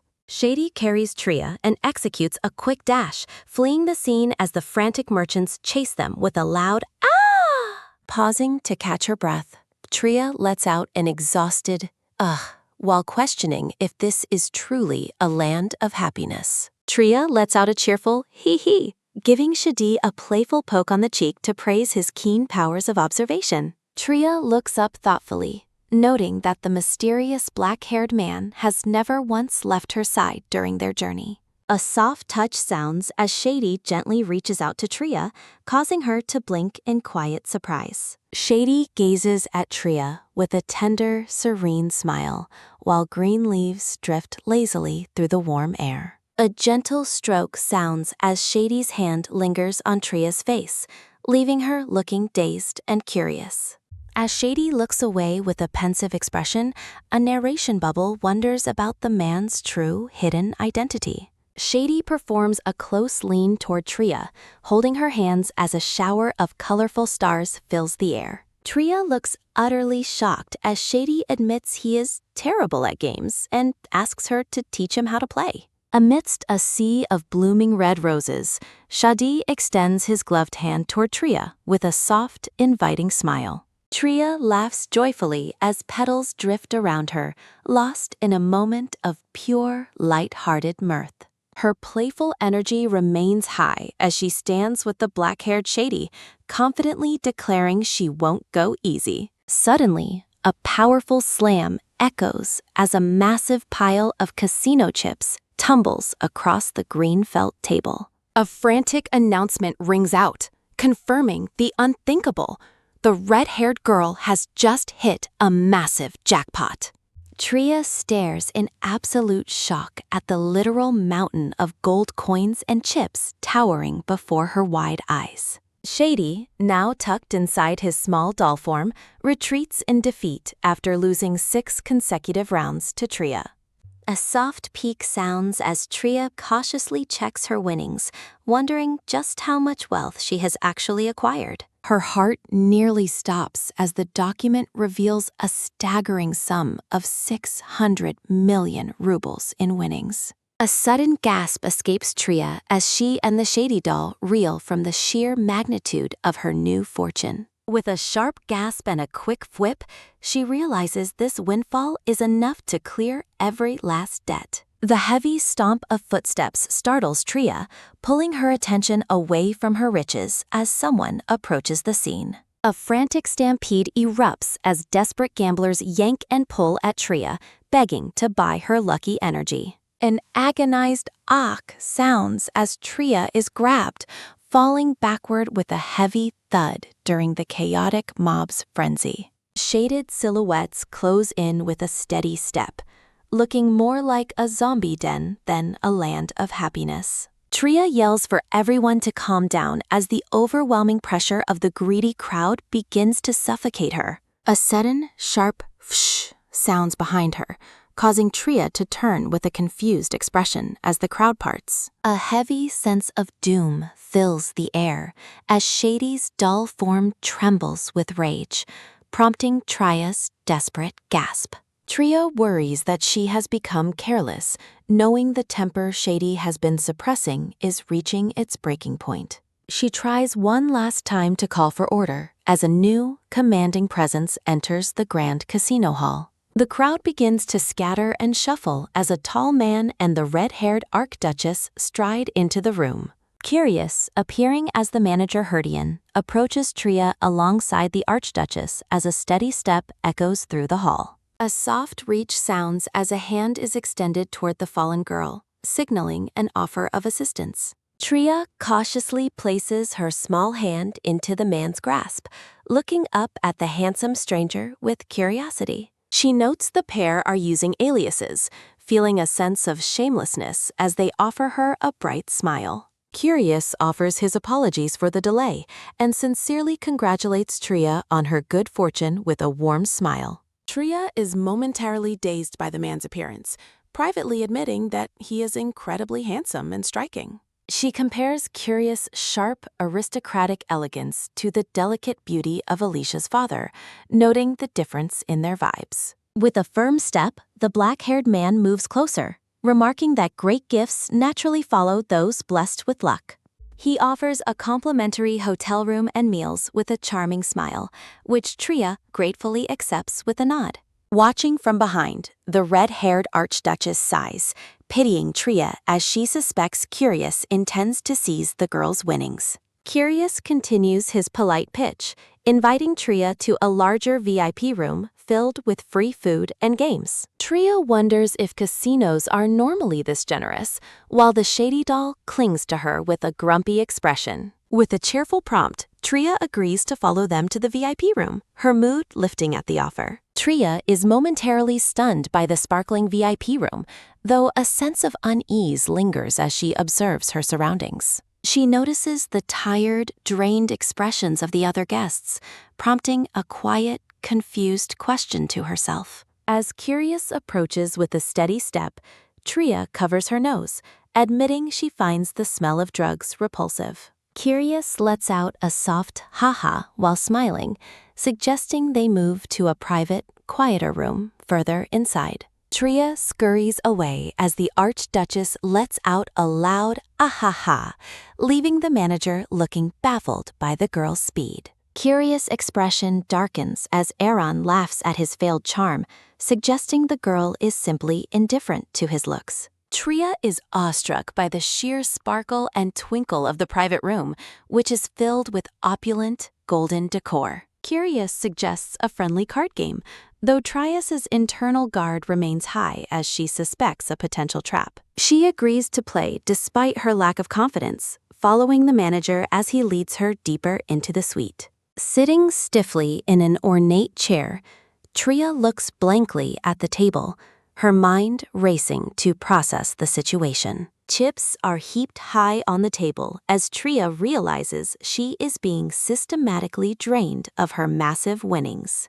Tria forces a nervous laugh, fully aware now that this game is nothing more than a carefully orchestrated scam. The black-haired Curious watches her with a subtle, calculating gaze, his yellow eyes reflecting a hidden, predator-like intensity. He suggests a dice game to reclaim her lost funds, but Tria firmly refuses, standing her ground against his manipulation. With a determined stand, Tria prepares to leave the table, refusing to lose even a single ruble more. Peeking over her fan, the Archduchess is impressed by the girl's resolve, noting she has a good head on her shoulders. Curious looms like a dark phantom of greed, his deadly looks and kind words luring the unwary into ruinous gambling. Archduchess Erin watches Curious with suspicion, noting his manipulative attempt to lure the girl back to the gambling tables. Flashing a charming smile, the black-haired Curious insists there is still a great chance for Tria to win big. A quick turn sounds as Tria moves away, ignoring the man's persistent efforts to keep her gambling any further. Erin fumes behind her fan, while Curious loses his patience, the air around them beginning to boil with frustration. From the shadows, the man watches Trias retreating back, his thoughts lingering on her strange indifference to his charms. Surrounded by vibrant roses, the black-haired Curious extends a hand, confidently predicting their paths will cross again very soon. Tria offers a polite final refusal, explaining she has no intention of returning now that her pockets are empty. A steady step sounds as the real manager approaches, while Curious remains seated, his mind clearly plotting his move. His expression cold, Curious orders the manager to investigate the red-haired girl, receiving a prompt and obedient confirmation. Gazing into the distance, the black-haired man leans back with a calculating look, certain that something significant is coming. The Archduchess watches Curious with a sharp, discerning gaze, clearly unimpressed by his growing obsession with the mysterious girl. Curious blinks in surprise, his yellow eyes narrowing as he questions the woman's sudden and sharp change in mood. Erin's eyes sharpen with a sudden realization, chalking her growing unease up to a veteran woman's keen intuition. Hiding in the shadows, a dark-haired girl looks on in absolute panic, fearing they are all in deep trouble. She reels from the shock of the altered storyline, realizing Tria hasn't lost her fortune as she was destined. Trembling with anxiety, the dark-haired girl stares into the distance, her mind racing to comprehend the crumbling narrative events. Chills run down her spine as the pressure of the situation becomes overwhelming, leaving her small and terrified. Huddled in a corner, she despairs at the thought of returning to her previous life, finding the possibility cruel. A steady step sounds as Tria walks away, casually reflecting on the foolishness of those who lose themselves. She admits that unearned wealth only brings anxiety, thinking of those who sacrifice their families for the sake of gold. A sudden, sounds as Tria stops in her tracks, startled by the appearance of a new, well-dressed stranger. A polite blonde man steps forward to greet her, calling Tria's name with a respectful and welcoming smile. Confusion fills the air as the blonde man addresses Curious by his alias, while Tria looks on with uncertainty. The real manager breaks into a cold sweat over his stolen name, while Tria wonders about a promised gift. Curious stumbles over the name as the real manager Harold frantically corrects him, while Tria holds a small gift. Tria eyes the pair suspiciously, noting the discrepancy in names before asking what they truly want from her. The blonde man bows politely, explaining that her room is ready, and he is there to escort her personally. A soft step sounds as they move through the hall,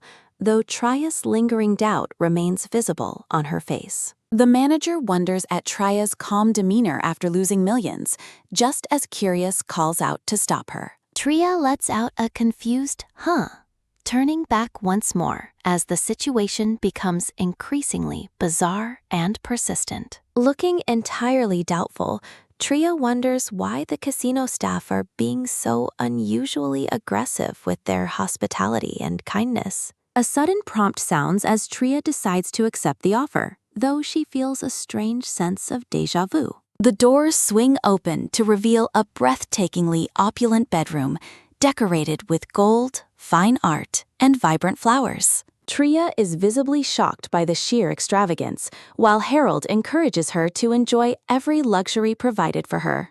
Feeling overwhelmed, Tria suggests leaving, admitting she never expected the accommodations to be quite so grand and intimidating. A sharp flinch sounds as Harold realizes she is suspicious, fearing her keen instincts have seen through their ruse. Desperate to keep her there, the man frantically tries to explain the reasoning behind such incredible, free generosity. A heavy gulp sounds as Tria considers his words, her eyes narrowing as she tries to spot the catch. He presents a lavish spread of food, claiming they only require an honest review and questionnaire in exchange. Tria's expression softens as she decides the explanation makes sense, her guard finally beginning to lower just a bit. A soft creak sounds as the manager bows his way out, promising to keep her preferences in mind. Left alone in the massive, sparkling room, Tria stands in silence, the weight of the day finally catching up.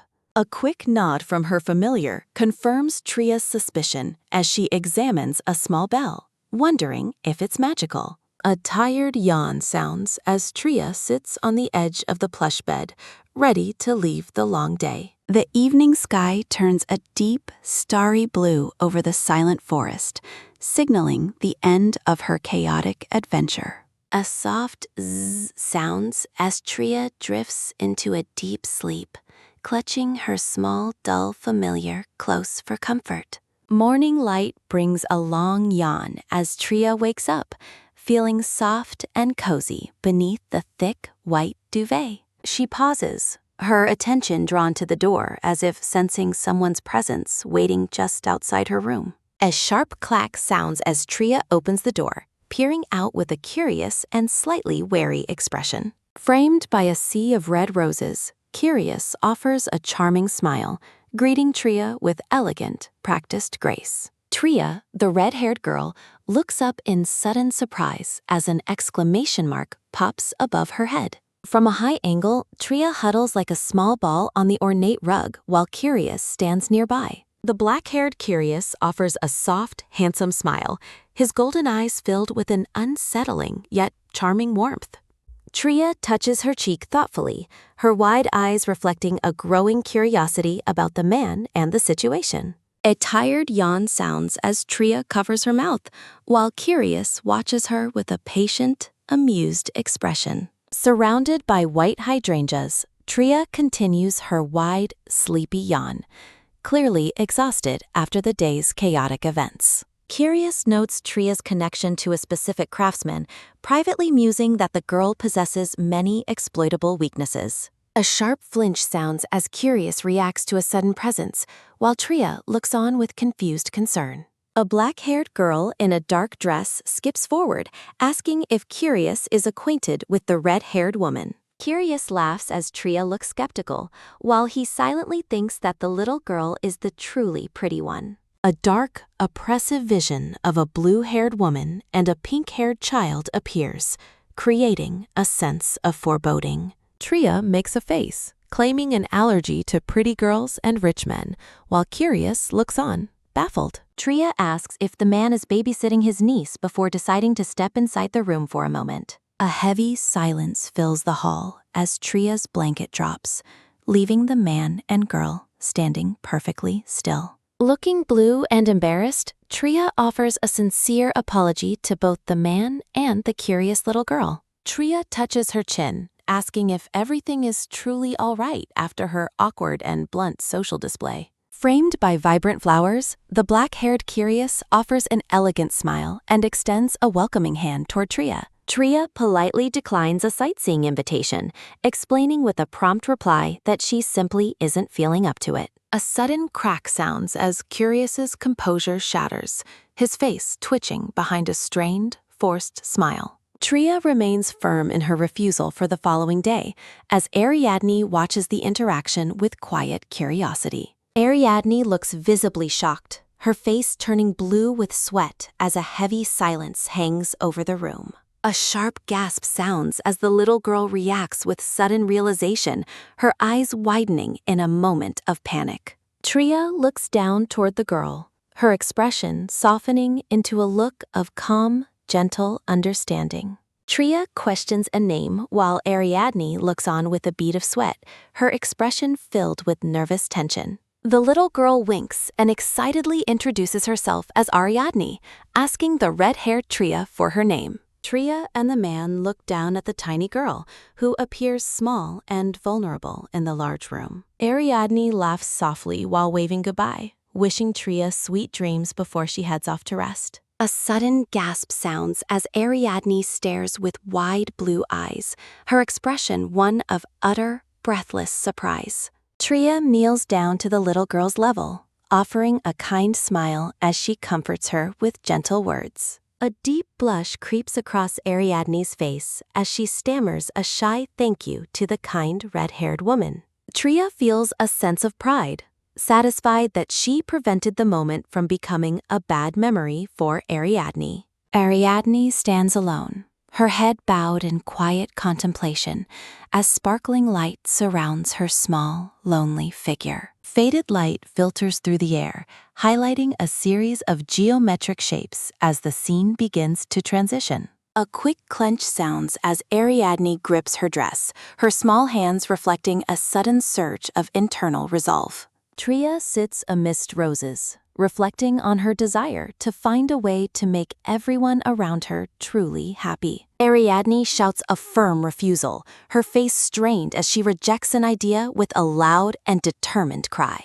Tria offers an apologetic smile, admitting she is too tired for games, while wondering why children like her. A steady step sounds as Curious moves away, deciding there is nothing more he can do for now. Tria hums thoughtfully, considering the man's offer to make amends for the earlier interruption of her much-needed rest. Ariadne beams with joy, her blue eyes sparkling as she thanks Tria for her kind and patient understanding. Curious watches Tria's interaction with his niece, noting with surprise how the girl is finally lowering her guard. Flashing a charming smile, Curious admits that Tria has truly piqued his interest, independent of his family ties. A dark border frames a message, challenging the red-haired woman to prove her usefulness in a dark, unforgiving world. Tria lets out a cheerful hee-hee as she laughs brightly, surrounded by a crown of vibrant, golden flowers.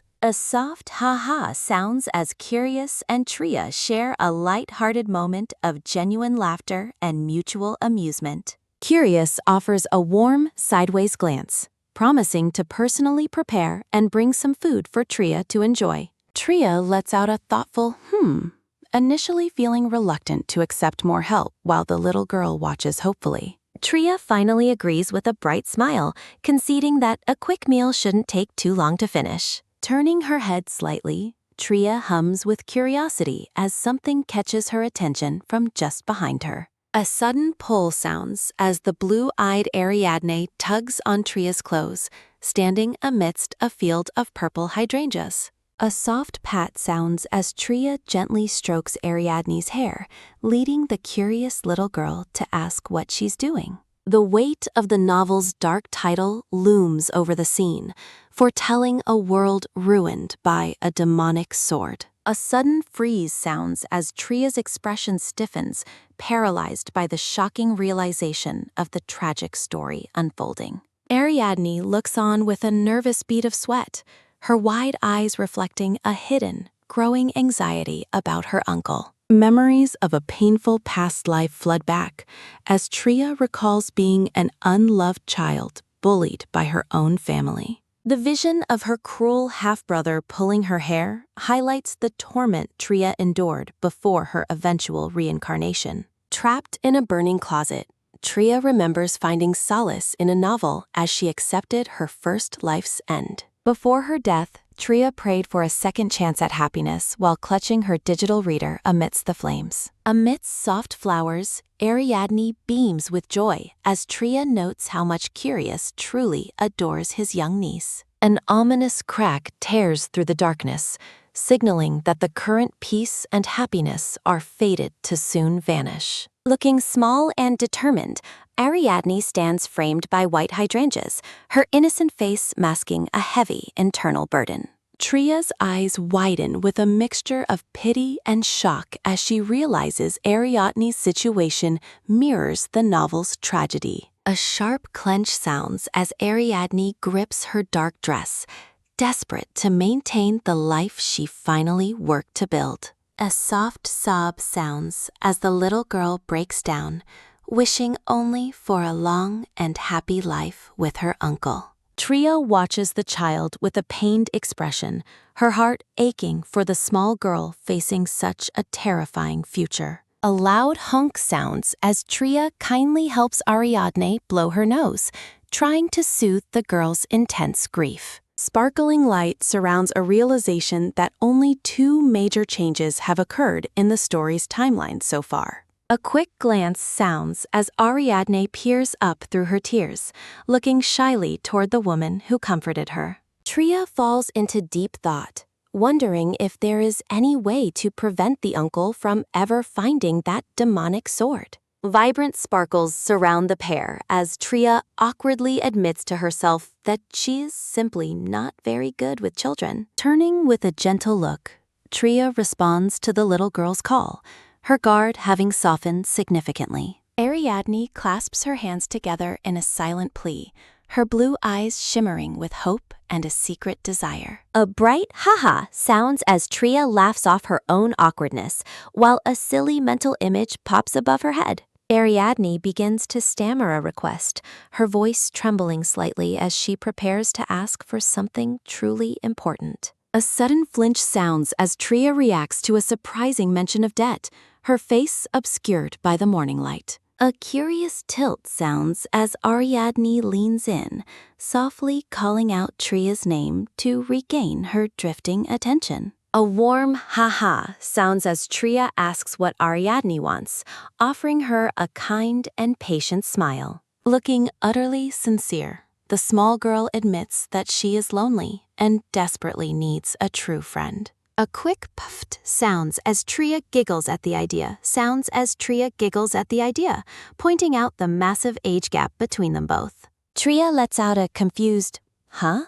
As she considers the child's odd request, her expression turning wary once again. A soft sounds as Ariadne floats with excitement, claiming she is just bad at speaking after living abroad. A sudden ha-ha sounds as Curious joins them, startling Tria as he shamelessly admits he has no friends either. A loud ah sounds as Tria and Ariadne scream in shock, caught off guard by Curious's sudden, blunt entrance. Tria buries her face in her hands from sheer embarrassment while Curious scolds his niece for being too loud. Ariadne's face darkens with guilt as she realizes she may have unintentionally made things awkward for her guest. Tria looks up with a start, her attention fixed on the handsome man who just disrupted their private moment. Framed by brilliant blue roses, Curious offers a charming smile and asks Tria to simply play along with them. Shimmering light fills the air as Tria decides she must help,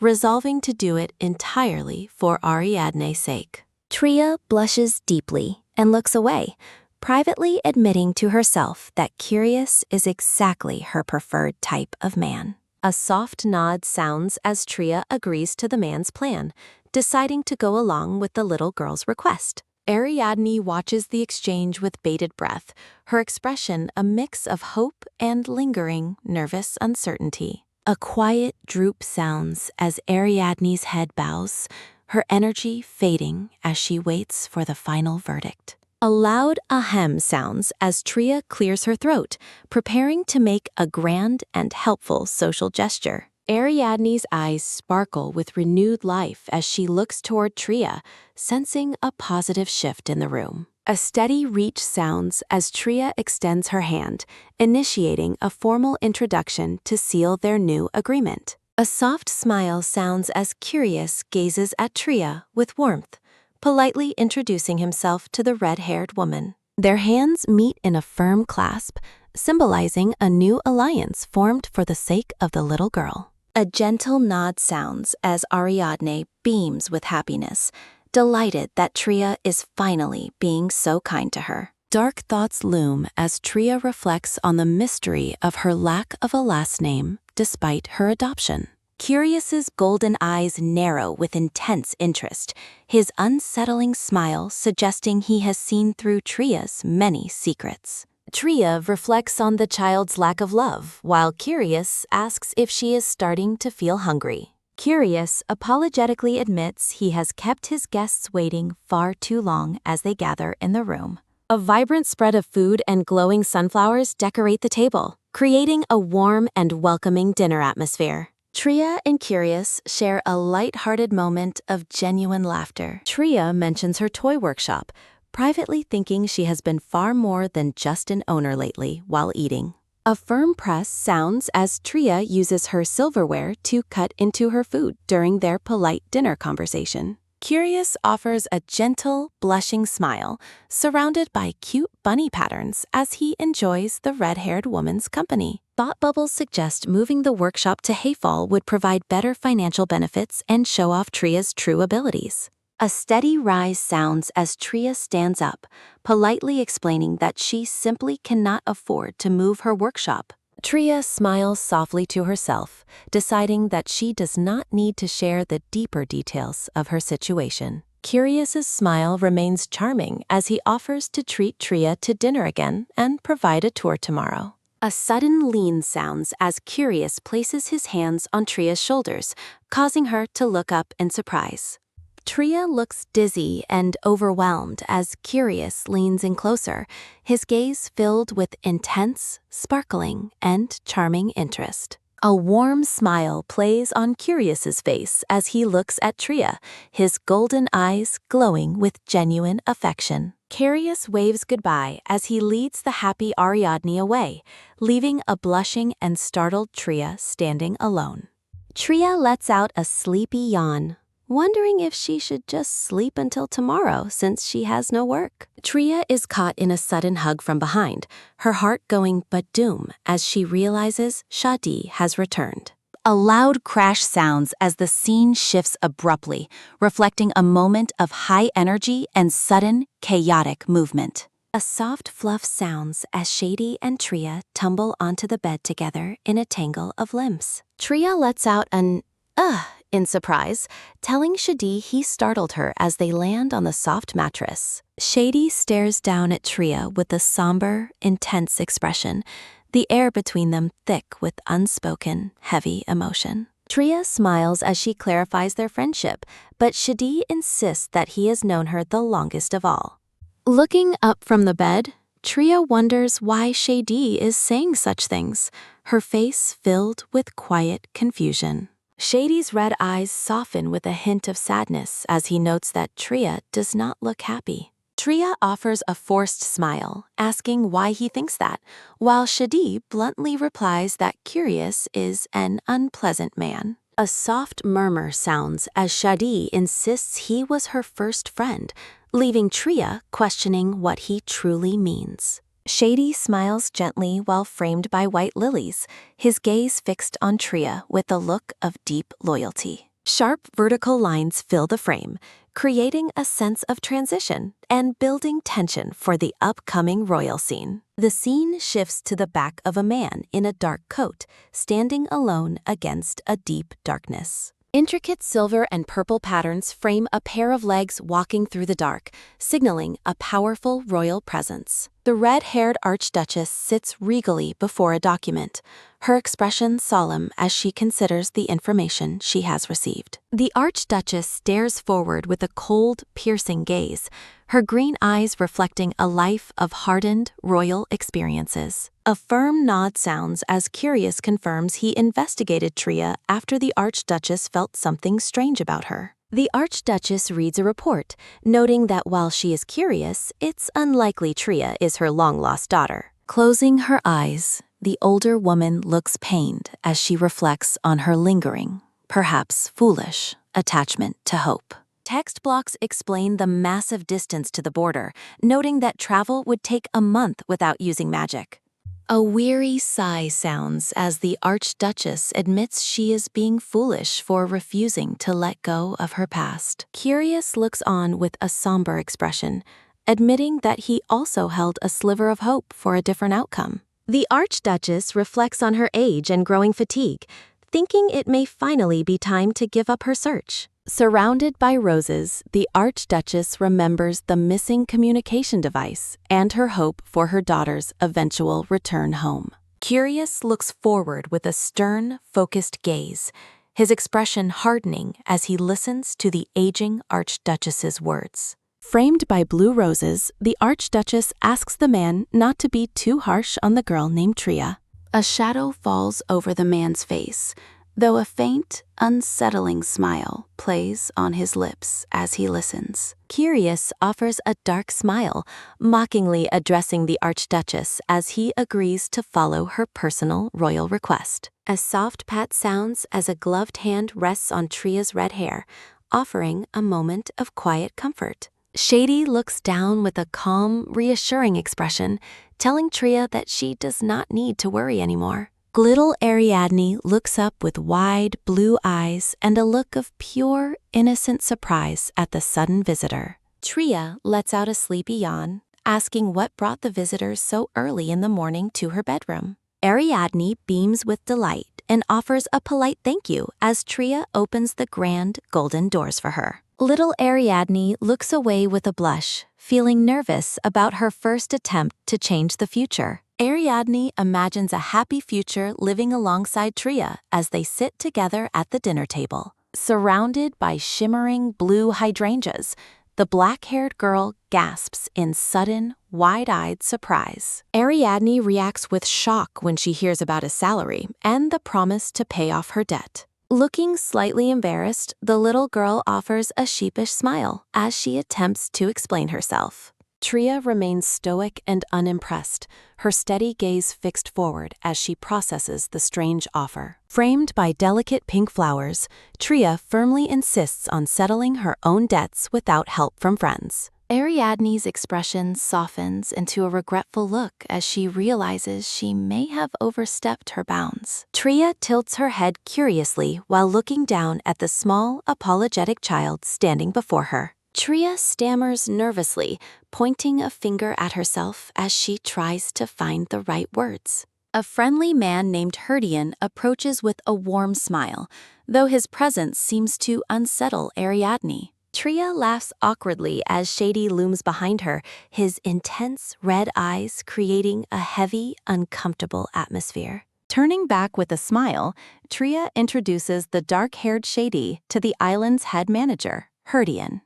A polite nod sounds as Herdian greets Shady, privately noting the discrepancy in Tria's travel companions. A sudden interrupt sounds as Ariadne asks Tria if she likes toys, effectively shifting the group's conversation. Tria looks down at Ariadne with a questioning expression, confirming that she does indeed like toys. A soft, "Oh," sounds as Tria's eyes widen in realization, her interest piqued by the child's suggestion. Curious offers a charming smile, explaining that the island is home to many custom-made toy craftsmen.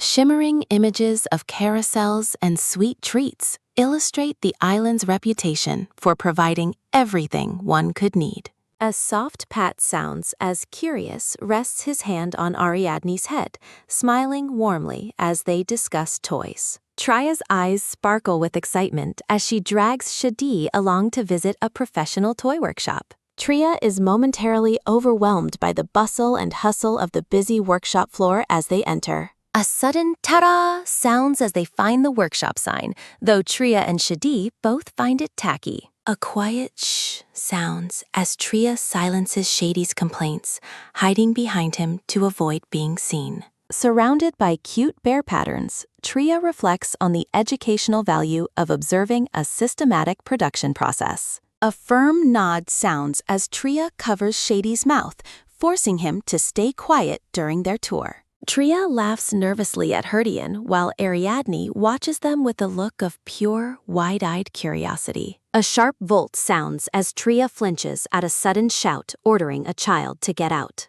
Tria watches as a child pleads for a repair, while a man cruelly dismisses them for having no money. Herdian smiles dismissively and tries to lead Tria away, suggesting the conflict is not their concern. A heavy thud sounds as a white-haired boy named Evan is shoved to the ground by the manager. A mean-looking man in black glares at the children while holding a small, ornate music box. A sad droop sounds as Evan looks down, his heart breaking over the workshop's lack of artistry. A quick snatch sounds as Tria grabs the music box, shocking everyone with her bold and sudden intervention. Tria examines the box with a critical eye as the disgruntled man demands to know who she is. A crisp click sounds as Tria opens the delicate box, privately deciding to help the children regardless. The man screams in outrage as Tria ignores his protest,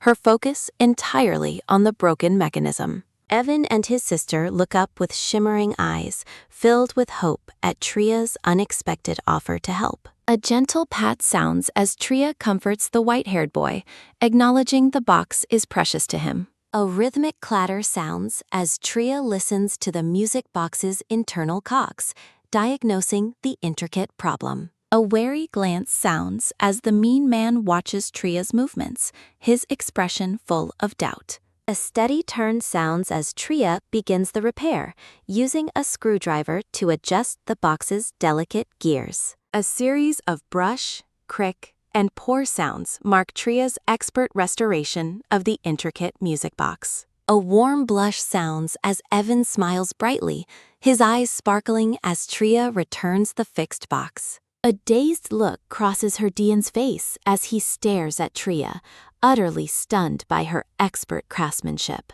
Ariadne watches with bated breath, impressed that Tria solved the complex problem without batting an eyelash. Shady offers a small smile while Tria laughs off the manager's shock, joking about who the monkey is. Herdian rubs his chin thoughtfully, his gaze fixed on Tria as he realizes the depth of her talent. A vibrant smile sounds as Tria beams with joy, surrounded by flowers as she enjoys her success. The mean man's face turns purple as he seethes and fumes in a fit of silent, impotent rage. Tense questions about the children's origins and debts fill the air as the confrontation in the workshop continues. A sudden flinch marks Tria's reaction to the workshop manager's aggressive and overbearing behavior toward her. Tria responds with a defiant scowl, refusing to be intimidated by the mean man's angry glare. Turning away with a cold shoulder, Tria ignores the manager's protests to focus on her companions.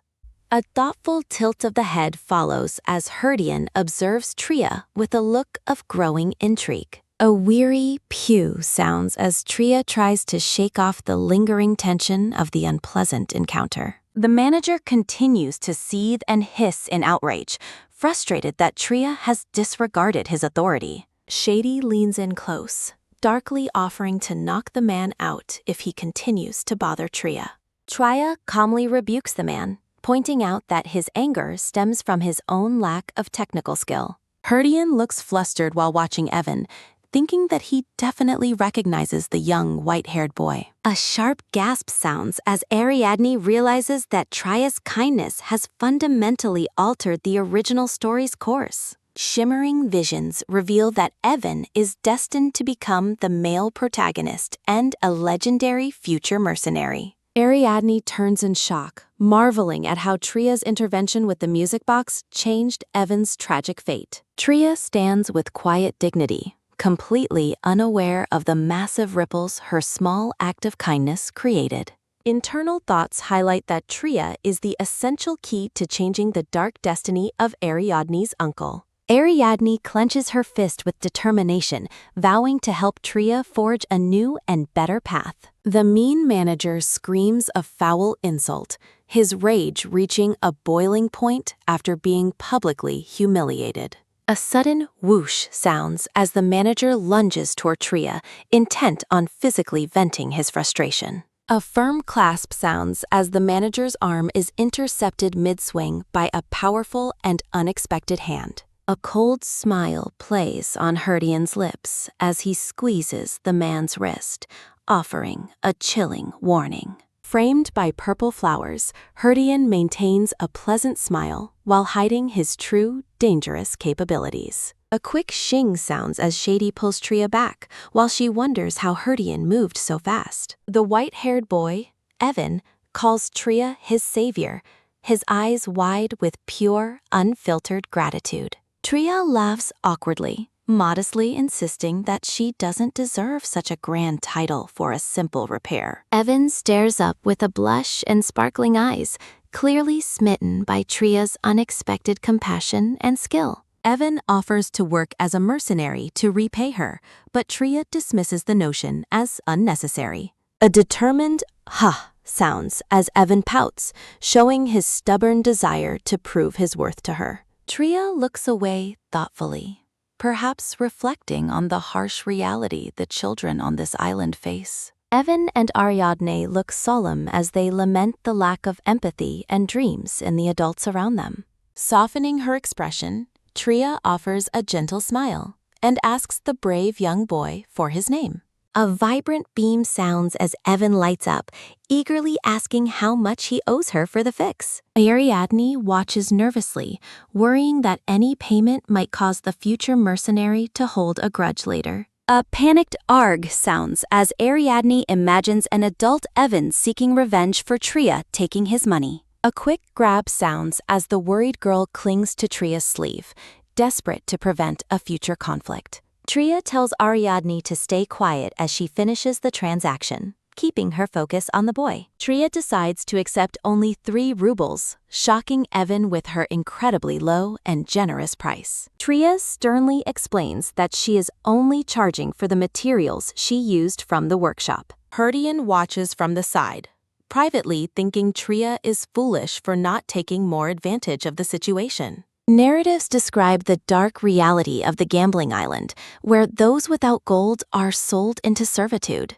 Evan stands alone against a swirling dark background, representing the island's obsession with even the smallest coins. A polite smile returns to Herdian's face as he realizes Tria's unique personality sets her apart from everyone. Shady looks on with a stern, protective gaze, staying close as the group prepares to move on. Surrounded by bright poppies, Tria tells the children that their current nightmare will eventually come to an end. Tria gently advises Evan to hide his money well and only use it for true emergencies. Evan looks up in stunned silence, clearly moved by the first kind advice he has ever received.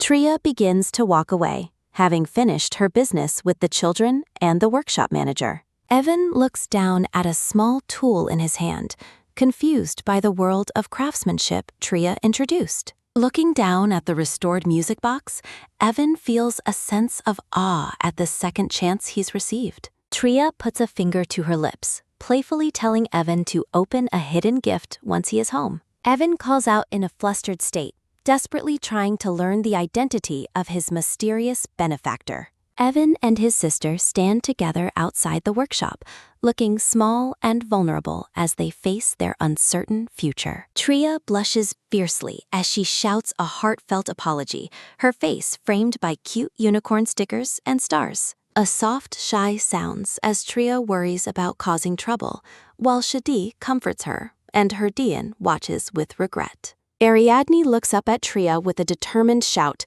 startling the red-haired woman with her sudden and intense focus. Tria winces while apologizing again, her face flushed with embarrassment as a large banner labels her at the bottom. Ariadne makes a charming request, her blue eyes sparkling with hope as she points a finger up with confidence. Tria looks confused and thoughtful, wondering what kind of request the young girl could possibly have for her.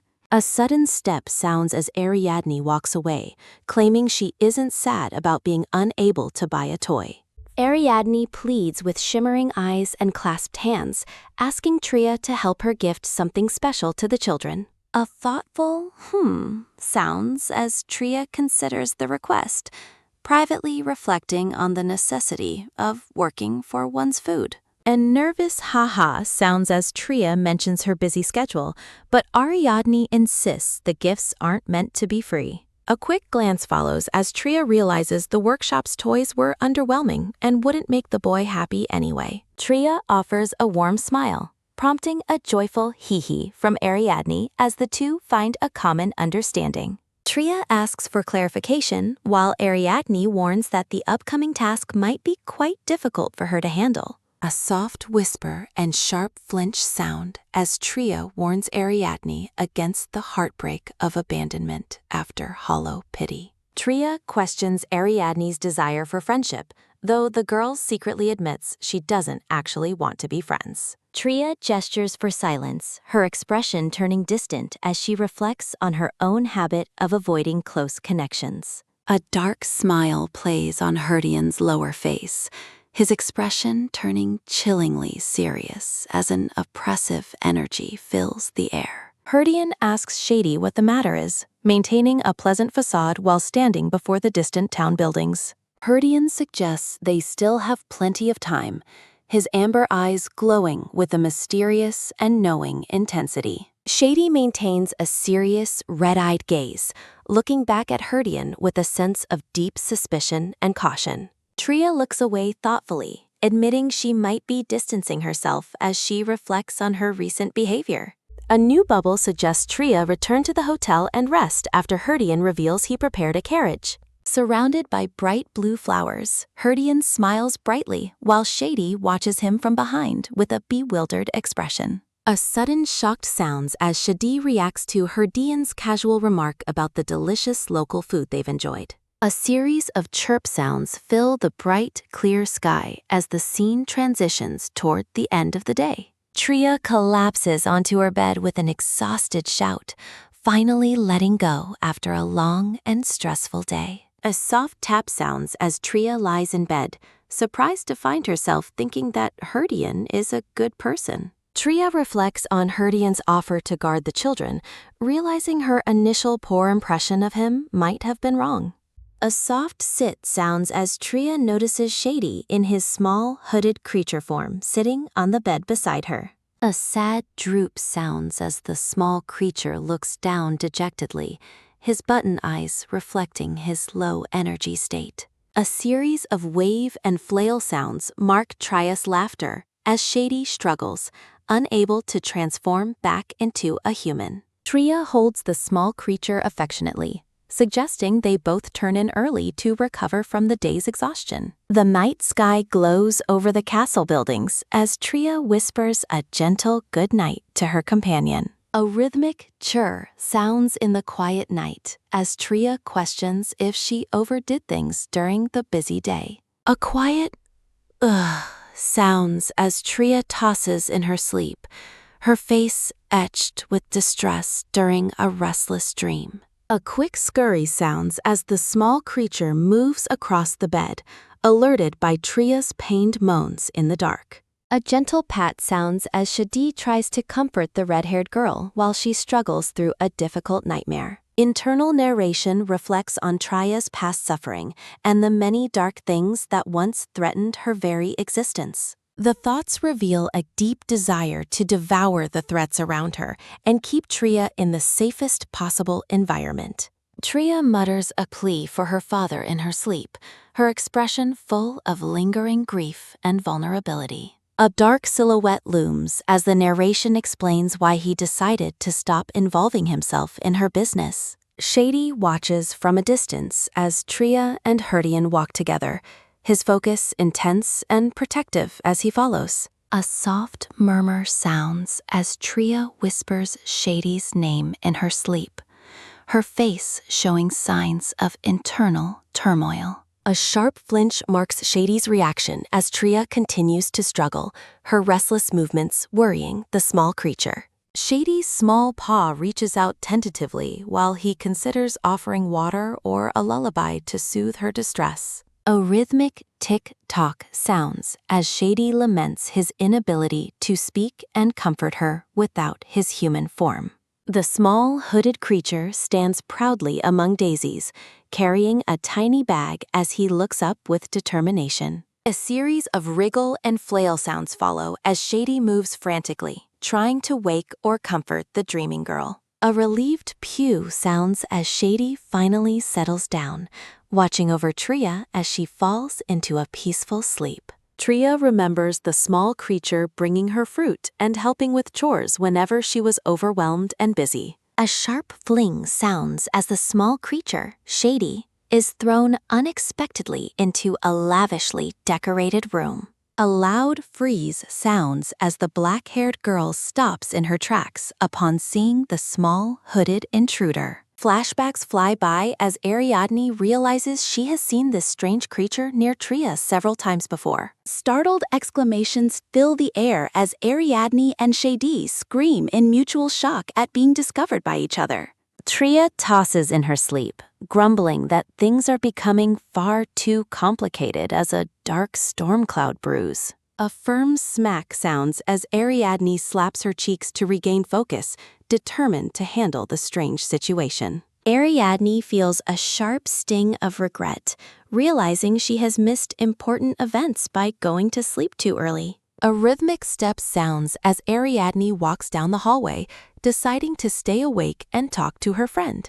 Ariadne pauses to hesitate, looking small and nervous as she stands before a grand door in the hallway. A loud creak sounds as the door opens, causing Ariadne to gasp in surprise at the sudden movement. A heavy da-dun sounds as Ariadne stares into the dark room where Shady stands waiting for her. Exclamations fill the air as the black-haired girl and the small creature stare at each other in sweating panic. The room falls into an awkward silence as the two unlikely companions stare at each other without a word. Ariadne remains quiet and tense, watching the strange doll that just walked out of Tria's room with deep suspicion. Shady stands motionless in his small, hooded form, the soft lighting highlighting his red button eyes and dark face. Dark thoughts fill Shady's mind as he reflects on the gravity of the situation and the secret he carries. Ariadne clears her throat with an ahem, asking the mysterious doll if their meeting will remain a hidden secret. Framed by dark roses, Shady darkly ponders what he should do with this unexpected witness to his true nature. Shady considers getting rid of the witness, but worries that Tria would find her sudden disappearance very strange. Internal narration describes Shady's internal panic after making the same mistake of being seen by another person again. A sudden rise sounds as the small creature stands up, startling Ariadne as it begins to move toward her. A dark, shadowy essence begins to creep across the floor from under Shady's cloak, signaling a growing magical threat. A splat sounds as the dark energy intensifies, while Ariadne innocently asks Shady if anything is bothering him. Ariadne explains she is trying to find happiness, causing a sudden pause in the dark energy's threatening advance. Surrounded by vibrant roses, Ariadne asks the hooded creature if it has ever felt a desire for true happiness. A soft plop sounds as Ariadne sits on the floor beside the creature, her blue eyes looking sad. Ariadne looks up with a start, her expression softening as she prepares to share more of her internal struggles. In a dark memory, a young Tria with long red hair sits alone, wishing for her own happiness. The young Tria stands before a window in a dim room, surrounded by signs of her lonely childhood. Looking back with tear-filled eyes, the young Tria's face reflects the deep sorrow and isolation of her past. A squeeze sounds as Shady's small paw clenches, reacting to thoughts of Tria's father excessively punishing her mistakes. Ariadne tilts her head with concern, gently asking the small creature if it is all right after its sudden flinch. Ariadne hesitates with a soft, looking away as she prepares to reveal her name to the mysterious visitor. With a bright, hopeful smile, the black-haired girl introduces herself as Ariadne to the silent, hooded creature. Shady watches as Ariadne declares they will both become someone their loved ones can depend on and trust. A firm clench sounds as Ariadne grips her skirts, her small hands showing her fierce and newfound determination. Framed by blue flowers, Ariadne joyfully declares that her happiness comes from being with the people she loves. Floating petals fill the air as Ariadne suggests they become comrades if the small creature puts in the effort. Ariadne strikes a confident pose, insisting that comrades must help each other with anything they might need. A sudden exclamation about Tria echoes through the dark, starry night as a shooting star passes overhead. Labored pant and huff sounds fill the room as Tria wakes up sweating from a deeply disturbing nightmare. A sharp gasp sounds as Tria's eyes snap open, her face etched with the terror of her dream. A quick rise sounds as Tria sits up in bed, noticing a strange green substance on her leg. Narration notes that Tria's early memories are blurry, making this vivid and painful event stand out even more. A smile graces the young Tria's face in her memory, capturing a rare moment of genuine, simple happiness. A rhythmic blink sounds as Tria returns to reality, her expression dazed as she tries to clear her head. A soft groan sounds as Tria slumps forward, feeling the heavy burden of her past memories and exhaustion. Tria notices Shady sleeping peacefully beside her, reflecting on a strange and familiar feeling she can't quite place. Tria and her younger self merge in the dreamlike imagery as Shady watches over her sleeping form amidst flowers. Tria smiles peacefully with her eyes closed, feeling a sense of warmth and comfort in the morning light. A soft rise sounds as Tria wakes up early, resolving to start her day while Ariadne sleeps soundly beside her. Tria's expression shifts to confusion as she lets out a puzzled, "Huh?" while looking at her surroundings in a close-up. The grand castle exterior stands tall under a clear sky, echoing the sound of Tria's bewildered and sudden exclamation. Ariadne looks visibly nervous while sitting beside Shady, who remains still in his small, hooded doll form. Tria gives a cheerful salute, wiping sweat from her forehead as she maintains a positive and energetic attitude. A sudden gasp and droop sound as Ariadne reacts to a realization, while Shady's energy seems to fade. Startled exclamations fill the air as Ariadne's blue eyes widen in shock at the news she just heard. Tria tilts her head curiously with a soft tilt sound, asking the black-haired girl for more specific details. A nervous gulp sounds as Ariadne hesitates to speak her mind, her face showing signs of internal. A loud shout echoes as Ariadne begs Tria to live with them, shocking both the red-haired girl and Shady. Tria's face is comically shaded with disbelief as she processes Ariadne's sudden and unexpected request for her to stay. With a firm clench, Ariadne declares they will both work hard to find happiness, her determination finally shining through. Tria stands frozen in shock, while Shady reacts with a startled exclamation to Ariadne's bold and emotional declaration. Swirling patterns fill the background as a thought bubble questions what the two could have discussed in private. A heavy da-dun sounds as Ariadne kneels on the red carpet, while Tria watches her from behind.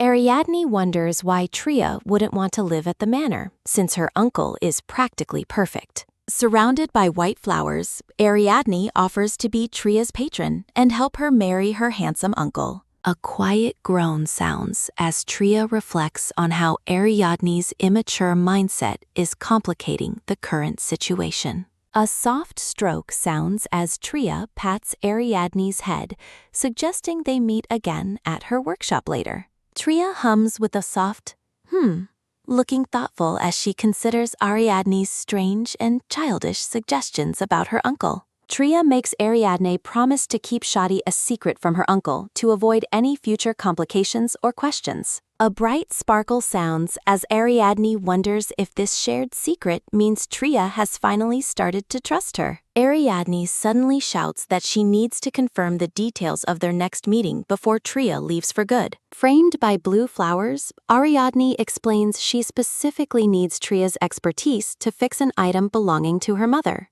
Tria acknowledges the request and asks the black-haired girl for more information about the precious and mysterious object. A firm clench sounds as Ariadne grips her skirts, feeling the weight of a secret lie she cannot reveal. Tria hums again, touching her chin as she senses the girl's unease but decides to wait for the truth.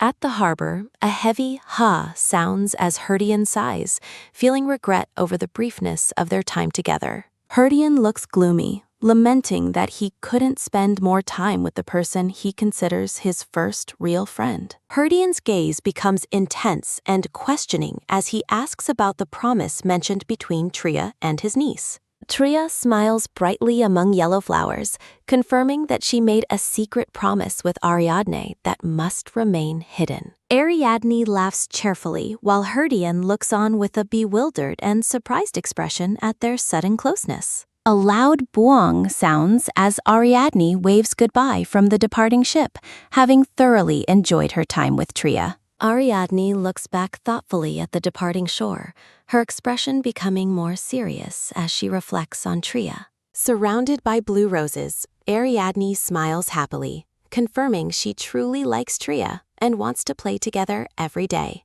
Herdian's smile remains, but a dark, swirling aura appears below as he admits he also shares Ariadne's intense feelings. A quiet pause sounds as Tria reflects on the fun she had, her smile fading as she returns home.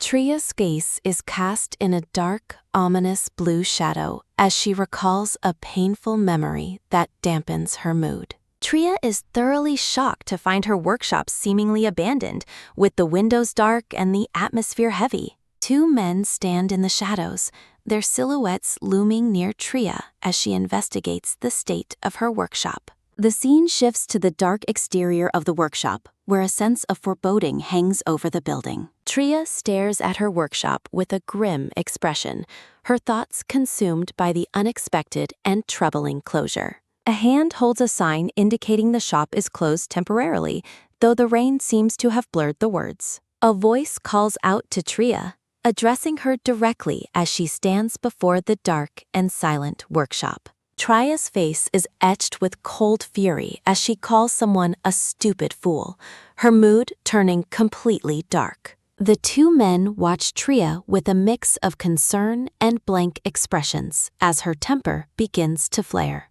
A heavy lean sounds as a man looms over Tria in the dark street, creating a tense atmosphere. Tria demands to be treated with leniency, reminding the men of the hardships she's faced since her father's death. Dark, textured patterns emphasize the internal pain as narration reflects on the unspeakable things once said to the girl. The two men mock Tria's tragic past with snickers and scoffs, their faces looming over her shaded form. A swish sounds as dark energy crawls forward, accompanied by a cold command for the men to stop squealing. One of the men reacts with a startled gasp, looking around in confusion at the sudden, chilling interruption. Tria's eye glows with dangerous intensity as she begins a cold lecture about the consequences of making mistakes. A whoosh sounds as dark magic erupts from her shadow, causing the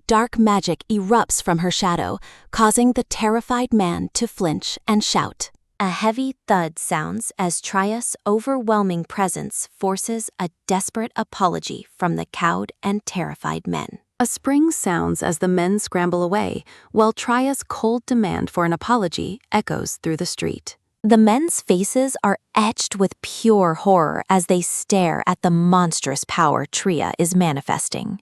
Paralyzed by dread, the men wonder what kind of terrifying monster is standing before them in the shadows. Tria stands tall amidst her power, reflecting on how she was forced to grow strong because nobody helped her. Letting out a weary ha, Tria contemplates the heavy possibility of closing her workshop forever to move on. A wriggle, twitch, and step sound as the man cringes on the floor, utterly defeated by Tria's magic. With a blank, detached expression, Tria reaches out as a toss sounds, concluding her business with the intruders. A plop sounds as money lands on the man's head, Tria's final act of cold and insulting dismissal. Tria turns her back on the pathetic scene, her dark energy dissipating as she leaves the men behind. Tria requests the men be moved to a remote forest where they would be lost for half a day.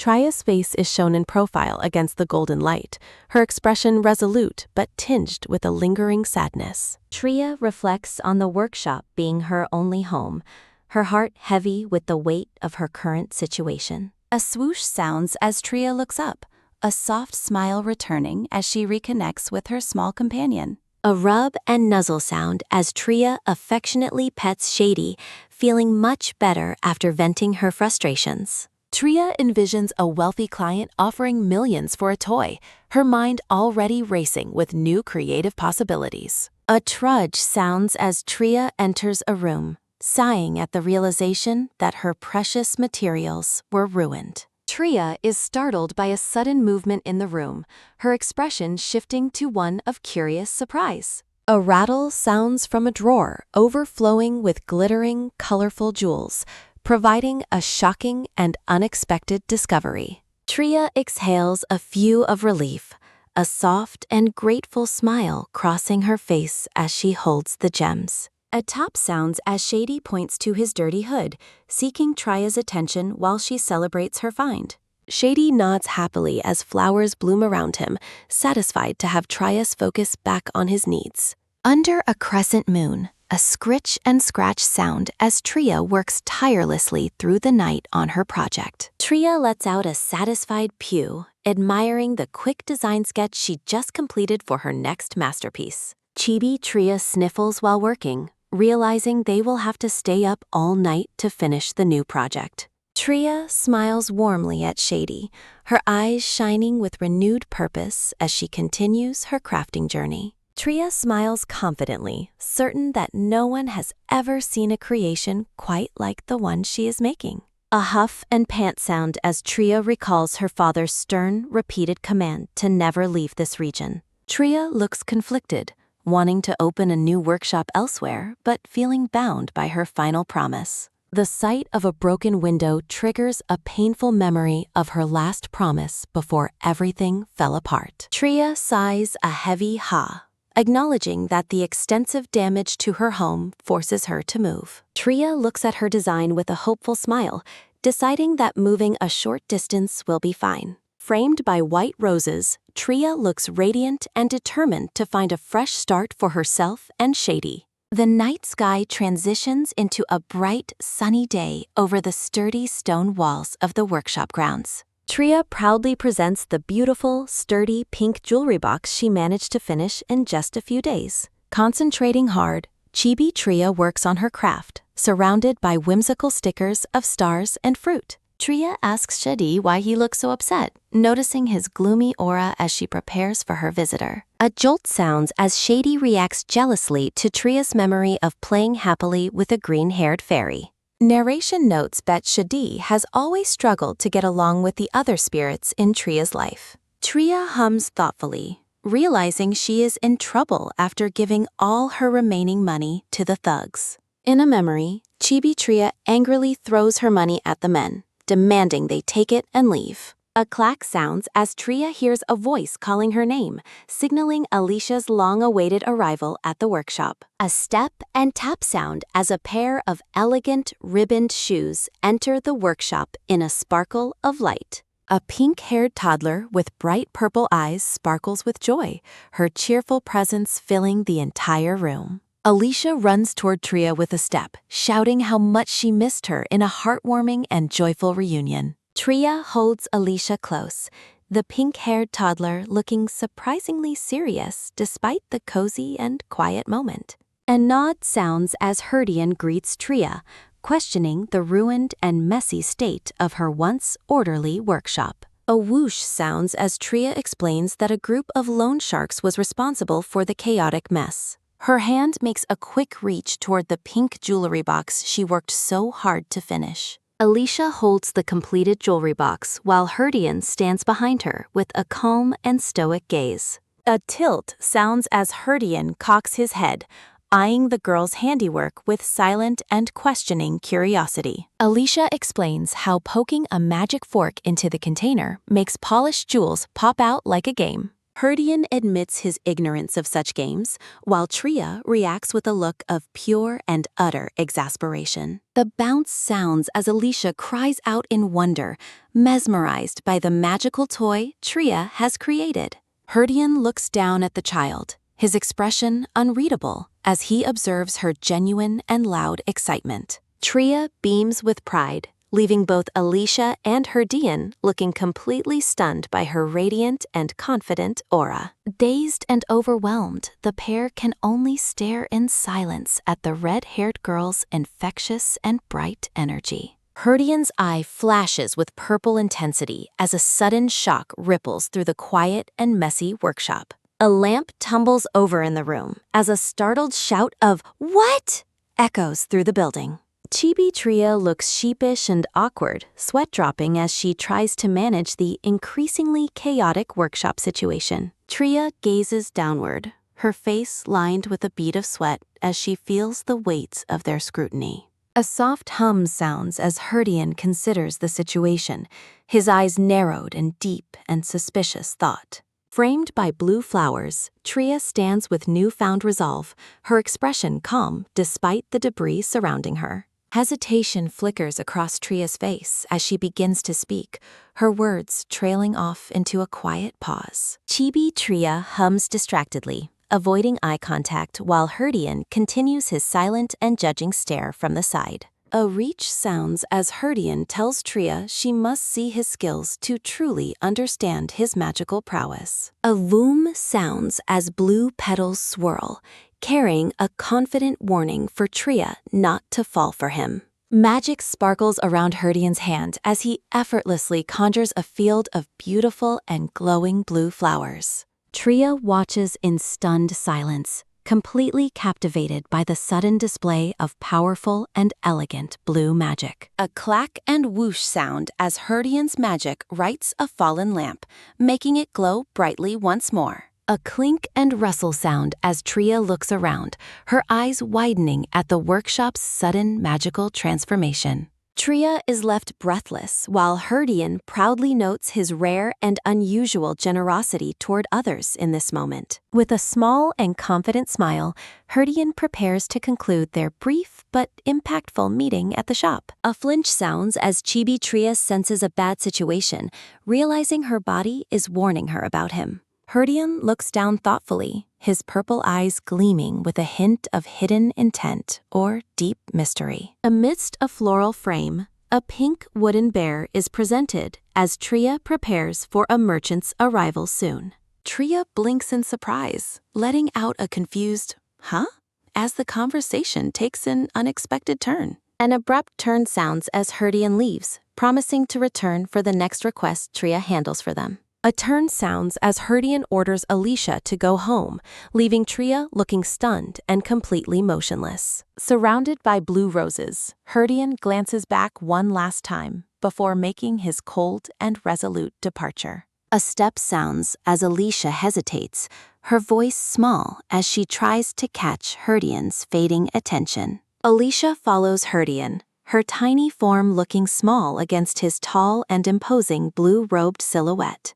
Tria turns her head, her curiosity piqued by the child's sudden and persistent attempt to speak with him. Alicia looks up with a worried and pleading expression, clearly troubled by something she hasn't yet shared. A weary sigh sounds as Herdian agrees to see her again soon, his expression softening just slightly. A bright flash sounds as the magic fades, leaving the workshop in a state of quiet and transition. Tria smiles warmly at Alicia, asking the pink-haired toddler if she is happy with her new toy. Tria wonders privately if a child so small could truly be carrying heavy and secret worries inside. An apple bunny is presented with a cheerful ta-da to distract and delight the little girl. A sparkle and twinkle sound as Alicia gazes at the snack.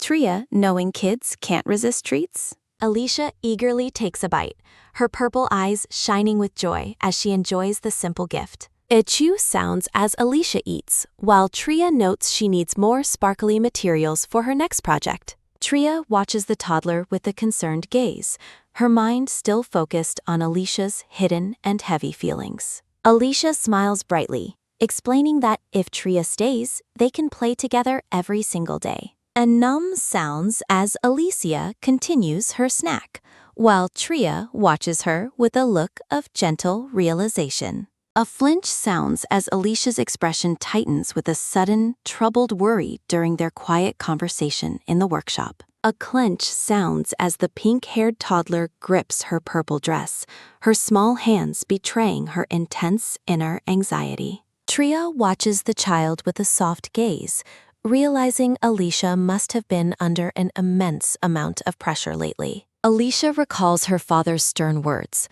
sulking as Herdian reminds her that perfection is required to be his daughter.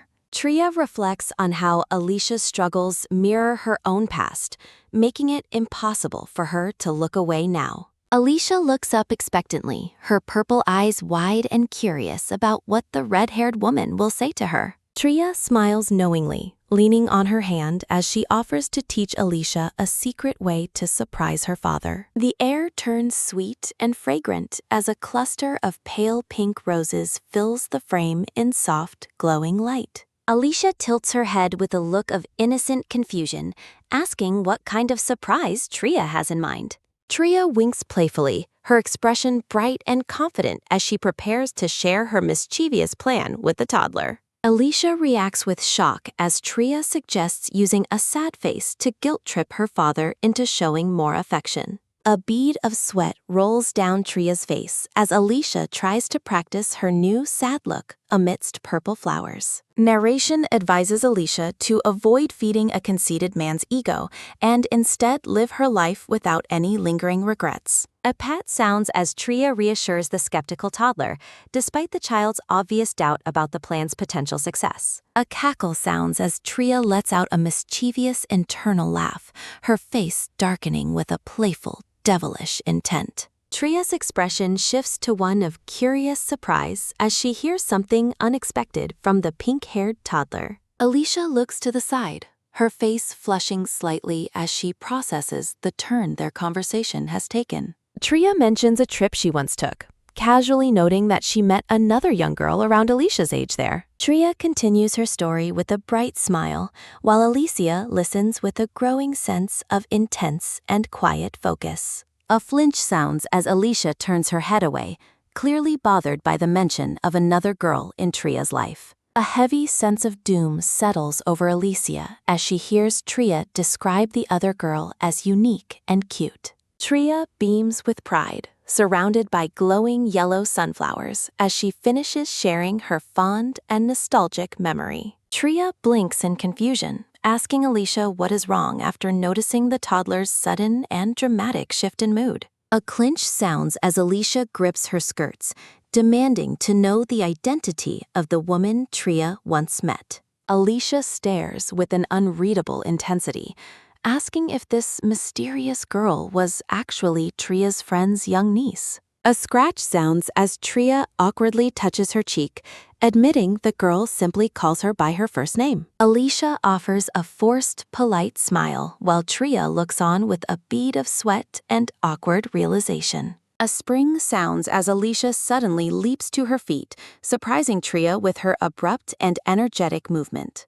A turn sounds as Alicia prepares to depart, her unfinished apple snack left behind on the table in her haste. A step sounds as Alicia walks away, determinedly promising to tell her father to become close friends with Tria. Tria is left completely speechless, her eyes wide as a stunned, "Huh?" escapes her at the toddler's unexpected declaration. A whoosh sounds as Alicia vanishes in a swirl of magic and flowers, leaving the messy workshop suddenly quiet. A flash sounds as Tria panics, horrified by the thought of being forced into friendship with the cold Herdian. A clink sounds as Tria sets a plate down, telling Shadi she's decided to move to the capital city. A grunt sounds as Tria hoists her pack, reflecting on how her crafting intuition has guided her long journey. A mumble and stammer sound as Tria grows flustered under Shadi's silent and judging stare as they finally leave. Under a moonlit sky, a massive dark fortress stands tall, surrounded by vibrant fields of blue and purple flowers. A white-haired man smiles thinly, questioning Herdian's interest in the toy maker while they stand inside the ornate palace. Return sounds as Herdian looks back with a cold, piercing glare, clearly displeased by the man's prying questions. A step sounds as the white-haired man stands his ground, undeterred by the Emperor's obvious and chilling annoyance. The white-haired man chuckles to himself, looking down with a smug and knowing expression at the unfolding royal drama. A close-up reveals the man's sharp green eye as he continues to observe Herdian with deep and calculated curiosity. A shrug sounds as a long-haired woman with glasses stands nearby, declining to comment on the tense exchange. A glare sounds as Herdian's purple eyes flash with anger, his patience for the white-haired man's antics fading. The white-haired man notes that the atmosphere around Herdian has changed, sensing a shift in the sovereign's mood. Herdian stands tall in his blue robes, his expression cold and resolute as he faces his inquisitive, white-haired companion. Framed by blue hydrangeas, Tria's silhouette appears as the man realizes Herdian is hiding the toy maker's true identity. The white-haired man narrows his eyes, his smirk growing as he contemplates the mystery surrounding the red-haired girl. A creak sounds as a door opens.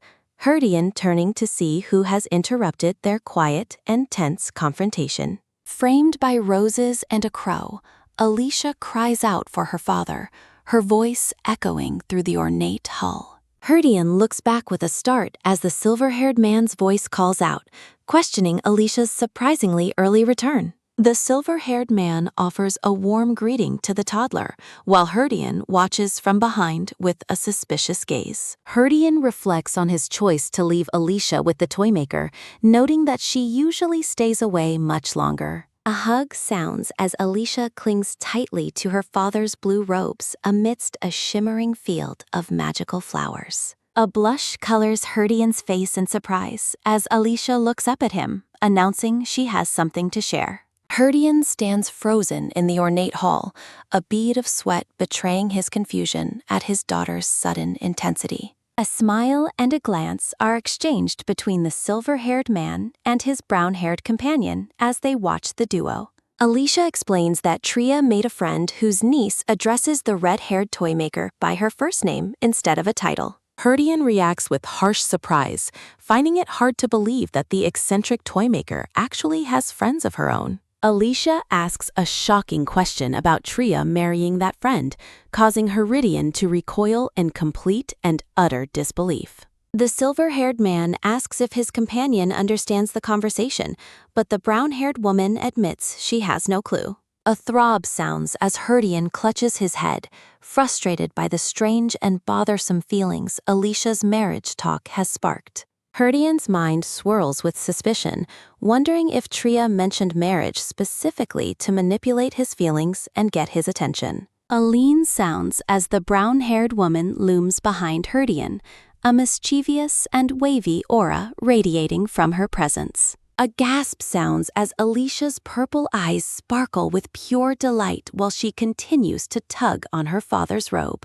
Alicia cheers with a wow, just as a sudden step sounds, signaling the brown-haired woman's approach toward the small family. A lean sounds as the brown-haired woman greets Alicia, asking if the toddler remembers her, while Herdian looks on, startled. Herdian reacts with a flustered shout, shocked by how quickly and silently the brown-haired woman managed to sneak up on them. A glint flashes in the brown-haired woman's eyes as she asks to speak with the dazed and mesmerized Alicia alone.